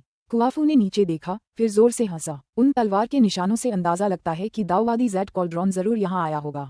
वह काफी तेज है। दरअसल ये ताओवादी ज़ैड कॉल्ड्रॉन का दस्ता ही था जिसने डार्कस्टल जाति की इस पैतृक मातृभूमि को नष्ट किया था, ग्रेसफुल पीकॉक ने कहा। हर दस्ते में उसका एक क्लोन था, इसलिए उसे ठीक ठीक पता था कि कहाँ क्या हो रहा है। डार्कस्टल जाति की पैतृक मातृभूमि। निंग मन ही मन आह भरने से खुद को रोक नहीं पाया। यह अस्तित्व की लड़ाई थी। नुवा गठबंधन के अस्तित्व की खातिर उनके पास दो ही विकल्प थे, अपने दुश्मनों को भागने पर मजबूर करना, आत्मसमर्पण करना, या पूरी तरह से मिट जाना। और कोई विकल्प नहीं था। आओ, हमने डार्कस्टल दुनिया में 5 दिन बिताए हैं और उसे पूरी तरह साफ कर दिया है। अब अगली दुनिया में जाने का समय है, कुआफू ने कहा। चलो चलें, चलो चलें। निंग और अन्य लोग तुरंत अपनी यात्रा पर निकल पड़े। ये यात्रा काफी घटनाहीन रही, यहाँ तक कि जब उन्हें कुछ छोटी मोटी समस्याओं का सामना भी करना पड़ा तो कुआफू और बाकी लोग उनका सामना कर लेते थे। निंग को हस्तक्षेप करने की बिल्कुल भी जरूरत नहीं थी और निंग को ऐसा करने की कोई जल्दी भी नहीं थी। वह आदिकालीन खंडहरों की दुनिया में लड़ने और उन्हें जीतने में मदद करने आया था। जब उन्हें सचमुच उसकी जरूरत होती वह अपनी चाल चलता। दरअसल अगर वे उसकी असली ताकत बताए बिना ही पूरा युद्ध जीत लेते तो और भी अच्छा होता। निंग हमेशा से ही काफी शांत स्वभाव का था। अब जब वह सत्ता के सर्वोच्च स्तर पर पहुंच गया था तो वह पहले से भी ज्यादा शांत और आत्मविश्वासी हो गया था। जो शब्द मैंने पहले सुने थे वे सच थे। जब कोई सचमुच शक्तिशाली हो जाता है तभी उसे हर चीज से निपटने में निश्चिंत और आत्मविश्वासी होने का अधिकार मिलता है। निंग ने मन ही मन बुदबुदाया। 3 क्षेत्र, ऑललांस पैलेस, आदिकालीन शाही वंश का शाही महल, जिसे यू द ग्रेट के वंश का शाही महल भी कहा जाता है। आदिकाल के दौरान मानव कुलों ने अपनी सभी प्रमुख शक्तियों को यहाँ आने के लिए बुलाया था। जब मानव कुल अपनी शक्ति के चरम पर पहुंच गए थे तब वे संपूर्ण आदिकाल जगत के शासक थे। जिंगटियन या रेनड्रैगन जैसे कई राक्षस देवताओं ने बहुत पहले ही मानव जाति के साथ खड़े होने का विकल्प चुना था। महल के अंदर मानव जाति के 3 सम्राट, ताओवाद और बौद्ध धर्म के नेता, कुलपिता सुभूति, महान देवत्व हो गई, ताओवादी मार्ग और बौद्ध संघ के विभिन्न कुलीन ताओपिता और कई असंबद्ध ताओपिता मौजूद थे। वे 6 महीने से भी ज्यादा समय पहले यहाँ एकत्रित हुए थे। जब से आदिकालीन विनाशलोक के विरुद्ध युद्ध शुरू हुआ था तब से वे यहाँ एकत्रित होते रहे हैं। लेकिन जाहिर है ज्यादातर ने सिर्फ अवतार या क्लोन ही भेजे थे। उन्हें यहाँ इसलिए इकट्ठा किया गया था ताकि वे किसी भी समय एक साथ इकट्ठा हो सकें। फूक्सी का दस्ता पहले ही बेहद खतरनाक 1000 पहाड़ों की दुनिया में प्रवेश कर चुका है, सुएरेन ने कहा। आदिम खंडहरों पर हमला शुरू करने के बाद से यह अब तक की सबसे खतरनाक दुनिया है। वे एलियन आउटसाइडर्स बहुत चालाक हैं। ताओवादी थरी प्योरिटीज ने सिर हिलाया। वे सीधे लड़ने को तैयार नहीं हैं और हम उनका कोई भी असली मुख्यालय नहीं ढूंढ पाए हैं। हम आसान लक्ष्यों यानी सुरक्षित दुनियाओं को पहले ही नष्ट कर चुके हैं। अब हमारा एकमात्र विकल्प बेहद खतरनाक दुनियाओं पर हमला करना है। जैसा मैं देख रहा हूँ। अचानक उसके नीचे बैठा एक हट्टा कट्टा काले कवच वाला व्यक्ति गहरी आवाज में गरजा। जी निंग का अचानक दाओ फादर्स की स्ट्राइक टीम में शामिल होना एक समस्या जरूर होगी। शुरुआती कुछ महीनों में तो सब ठीक था क्योंकि वे सिर्फ सुरक्षित दुनियाओं से ही निपट रहे थे। असल में उसे मदद की जरूरत भी नहीं पड़ी क्योंकि मेरे बड़े भाई कुआफू और बाकी सब कुछ संभाल रहे थे। लेकिन अब वे 1000 पहाड़ों की दुनिया में प्रवेश कर रहे हैं और वह वाकई एक खतरनाक जगह है। जब कुछ खतरनाक होगा तो कुआफू और बाकी लोग शायद अपनी रक्षा भी न कर पाएं। जी निंग की तो बात ही छोड़िए। जब ऐसा होगा तो जी निंग उनकी गति धीमी कर देगी और उन्हें बेनकाब कर देगी। हालांकि मुझे थंडरगॉड का व्यक्तित्व पसंद नहीं है, एक दुबले पतले असाधारण व्यवहार वाले बूढ़े व्यक्ति ने कहा। उसकी बातें बेवजह नहीं हैं। हमने उन दस्तों को सावधानीपूर्वक विचार विमर्श के बाद भेजा था और दस्ते का हर सदस्य एक संयुक्त संरचना में शामिल हो सकता है। लेकिन जी निंग के इस मिश्रण में शामिल होने से चाहे वह किसी भी दस्ते में शामिल हो वह उनकी संयुक्त संरचनाओं के साथ काम नहीं कर पाएगा। इस समय वह सचमुच उनके लिए बोझ बन सकता है। मुझे चिंता है कि वह कुआफू और जिंगटियन की टीम के लिए चीजें मुश्किल बना देगा। नीचे बैठी सभी प्रमुख शक्तियां अपने विचार व्यक्त करने लगीं। कुछ महीने पहले जब जी निंग ने पहली बार आदिकालीन खंडहर लोक में प्रवेश किया था तब उन्होंने इस विषय पर चर्चा की थी। हालांकि उस समय हालात उतने खतरनाक नहीं थे क्योंकि दस्तों का सामना किसी भी ज्यादा खतरनाक लोक से नहीं हुआ था। उनमें से किसी ने भी जी निंग की उपस्थिति का विरोध नहीं किया। आखिरकार उनके गुरु सुभूति ही थे जबकि उनके वरिष्ठ शिष्य भाई हो गई थे। उन्हें इन दोनों को कुछ सम्मान देना ही था। सुभूति। एक लंबे क्षण तक चुप रहने के बाद ताओवादी 3 पवित्रताओं ने अपना सिर घुमाकर कुलपति सुभूति की ओर देखा। शेनोंग भी उसकी ओर देखने लगी। हालांकि वे सभी जी निंग को बहुत पसंद करते थे फिर भी यह एक बेहद जरूरी काम था। व्यक्तिगत भावनाओं को उनके फैसलों में दखल नहीं दिया जा सकता था। उन्हें गठबंधन के लिए सर्वोत्तम संभव फैसले लेने थे। हा, सुभूति हंसने लगा। उपस्थित सभी प्रमुख शक्तियां भ्रम में सुभूति की ओर देखने लगीं। सुभूति, तुम किस बात पर हंस रहे हो? महान दिव्य वज्रदेव ने भौहें चढ़ाईं। सुभूति ने थंडरगॉड की ओर एक नजर डाली, फिर कहा, जी निंग निश्चित रूप से बोझ नहीं बनेगी। ओह, शेनोंग, दाओवादी 3 पवित्रताएं, सुएरेन और अन्य सभी के चेहरों पर उत्सुकता के भाव थे। उनके नीचे बैठी प्रमुख शक्तियां भी आपस में फुसफुसाने लगीं। सुभूति फिर से हंसा, लेकिन कुछ और नहीं बोला। हमेशा की तरह ही गूढ़ और रहस्यमय। दाओवादी 3 पवित्रताओं ने अपना सिर हिलाया। जब समय आएगा तो तुम्हें पता चल जाएगा। सुभूति ने समूह की ओर एक सफेद भौं उठाई। उसके बगल में बैठे होवई के चेहरे पर एक हल्की सी मुस्कान थी। वह सुभूति को बहुत लंबे समय से जानता था। वह अच्छी तरह जानता था कि उसके गुरु का व्यक्तित्व कैसा है। महाशक्तियां आपस में बातचीत और मजाक करती रहीं। उनके जैसे दीर्घायु लोगों के लिए दांव पर एक बातचीत या बहस आसानी से हजारों सालों तक चल सकती थी। अतीत में युद्ध शुरू होने से पहले उनमें से दो शतरंज के एक ही खेल पर एक सदी बिता सकते थे, बस आधे दिन बाद। अच्छा नहीं, ग्रेसफुल पीकॉक उनके नीचे बैठी थी और इस पल उसका सुंदर सौम्य चेहरा नाटकीय रूप से बदल गया। सब लोग तुरंत ही, सभी प्रमुख शक्तियों ने ग्रेसफुल पीकॉक की ओर अपना ध्यान केंद्रित किया। उसके 4 क्लोन 4 दस्तों के साथ थे, जबकि 5वां यहाँ ऑललांस पैलेस में था।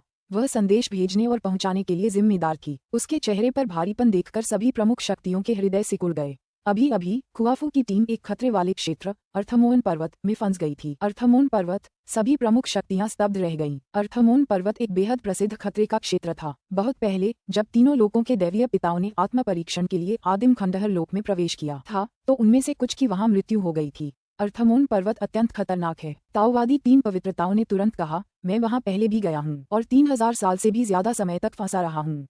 तथागत को तुरंत वहां भेजो। तथागत के पास अर्थमोन पर्वत पर विजय पाने का सबसे अच्छा मौका है। ठीक है, ग्रेसफुल मोर ने घबराहट में सिर हिलाया।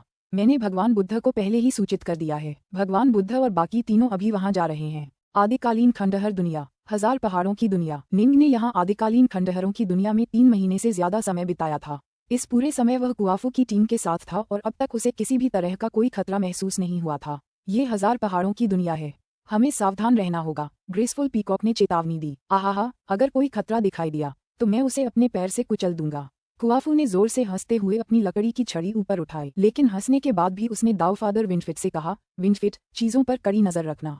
ठीक है, दाऊफादर विंडफिट ने सिर हिलाया। वे सातों एक बादल के ऊपर उड़ रहे थे और उनके चारों ओर की भूमि अनगिनत शक्तिशाली पहाड़ों से भरी हुई थी। मुझे अचानक ऐसा क्यों लग रहा है कि हम अभी कुछ देर पहले ही इस पहाड़ के पास से गुजरे हैं? निंग ने अचानक सामने की ओर इशारा किया। अरे, कुआफू ने उसे घूरा, फिर गौर से देखा, फिर उसने बार बार सिर हिलाया। ठीक है, हम अभी अभी इसी जगह से गुजरे हैं। अच्छा नहीं, दाऊफादर विंडफिट ने एक पल के लिए ध्यान केंद्रित किया, फिर उसके चेहरे का भाव पूरी तरह बदल गया। यह एक ऐसी संरचना है जो पर्वत श्रृंखलाओं को आधार बनाती है। यह एक बहुत बड़ी संरचना है और इसका पता लगाना बेहद मुश्किल है। उन्होंने आसपास के कुछ पहाड़ों को ही बदल दिया होगा। मुझे भी पहले कुछ पता नहीं चला। हम पहले से ही एक संरचना के अंदर फंस गए हैं। जिंगटियन आश्चर्यचकित था। हम पहले से ही अंदर हैं। दाऊफादर विंडफिट ने सिर हिलाया। हमें क्या करना चाहिए? कुआफू ने जल्दी से पूछा। 2 विकल्प हैं, दाऊफादर विंडफिट ने कहा। 1, हम उन सभी पर्वत चोटियों को तोड़कर बलपूर्वक इस संरचना को नष्ट कर दें। अगर हम ऐसा करते हैं तो हम वहां से निकल पाएंगे, लेकिन ये संरचना रक्षक एववुड द्वारा बनाई गई होनी चाहिए और वह पौधों और पत्थरों के इस्तेमाल में बेहद कुशल है। अगर यह संरचना उसने ही बनाई थी तो इसके आकार को देखते हुए हम शायद इसे तोड़ नहीं पाएंगे। दूसरा विकल्प है कि हम इस संरचना को ही तोड़ दें, लेकिन हम वह भी नहीं कर सकते। शायद केवल फूक्सी ही ऐसा कर पाएगा। जैसे ही उसके शब्द बाहर आए, धमाका, ऐसा लगा जैसे दिल की धड़कन जमीन के अंदर से गूंजी हो। धप धप धप, एक के बाद एक गहरी धड़कनें गूंज उठीं, पूरे इलाके में गूंज उठीं। उनके आसपास की पहाड़ श्रृंखलाएं अचानक गायब हो गईं और नदियों और खाड़ियों में बहते गंदे पानी के अंतहीन भंडार में बदल गईं। जिस बादल पर निंग का समूह था वह वास्तव में पूरी तरह से बदबूदार पानी से घिरा हुआ था। यह अर्थमोन पर्वत है। दाऊफादर विंडफिट का चेहरा तुरंत पूरी तरह से पीला पड़ गया। बहुत देर हो चुकी है, बहुत देर हो चुकी है। हम असल में अनजाने में ही अर्थमोन पर्वत की ओर खींचे चले गए। लूवू का चेहरा भी बदल गया था। उन सभी को लगा कि उनके दिल की धड़कनें तेज हो गई हैं। कितनी गहरी संरचना है, निंग ने धीरे से कहा। हमने पहले तो कुछ भी नोटिस नहीं किया, और जब तक हमने किया तब तक हम पहले ही अर्थमोन पर्वत की ओर आकर्षित हो चुके थे। भगवान बुद्ध को पहले ही सूचित कर दिया गया है, वह अभी रास्ते में है। मनोहर मयूर ने जल्दी से कहा। सब लोग सावधान रहो, चाहे कुछ भी हो जाए, खुद को अलग मत होने देना। कुआफू ने क्रूरता से गुर्राते हुए कहा। आदिकालीन खंडहरों की दुनिया में प्रवेश करने के बाद से यह सबसे खतरनाक जगह है जिसका हमने सामना किया है। अगर भगवान बुद्ध आ भी जाएं, तो भी उन्हें अर्थमोन पर्वत को तोड़ने में समय लगेगा। हमें तब तक डटे रहना होगा और सहना होगा जब तक वह हमें आजाद नहीं करवा देते। अगर हम ऐसा नहीं कर पाए तो हम यहीं मर जाएंगे। ठीक है, निंग और बाकी 6 ने सिर हिलाया। अब सबके चेहरों पर गंभीरता थी। ऐसे समय में किसी की भी अति आत्मविश्वास की हिम्मत नहीं होती। पृथ्वी की चीखें शुरू हो चुकी हैं, ग्रेसफुल पीकॉक ने कहा। जब पृथ्वी की चीखें चरम पर पहुंचेंगी तो हम पर जानलेवा खतरा मंडराएगा। धप, फिर से धरती की धड़कन गूंजी। ये धड़कन पिछली धड़कनों से भी ज्यादा तेज थी। आसपास के गंदे पानी की अंतहीन धाराएं भी मानो कांप उठीं।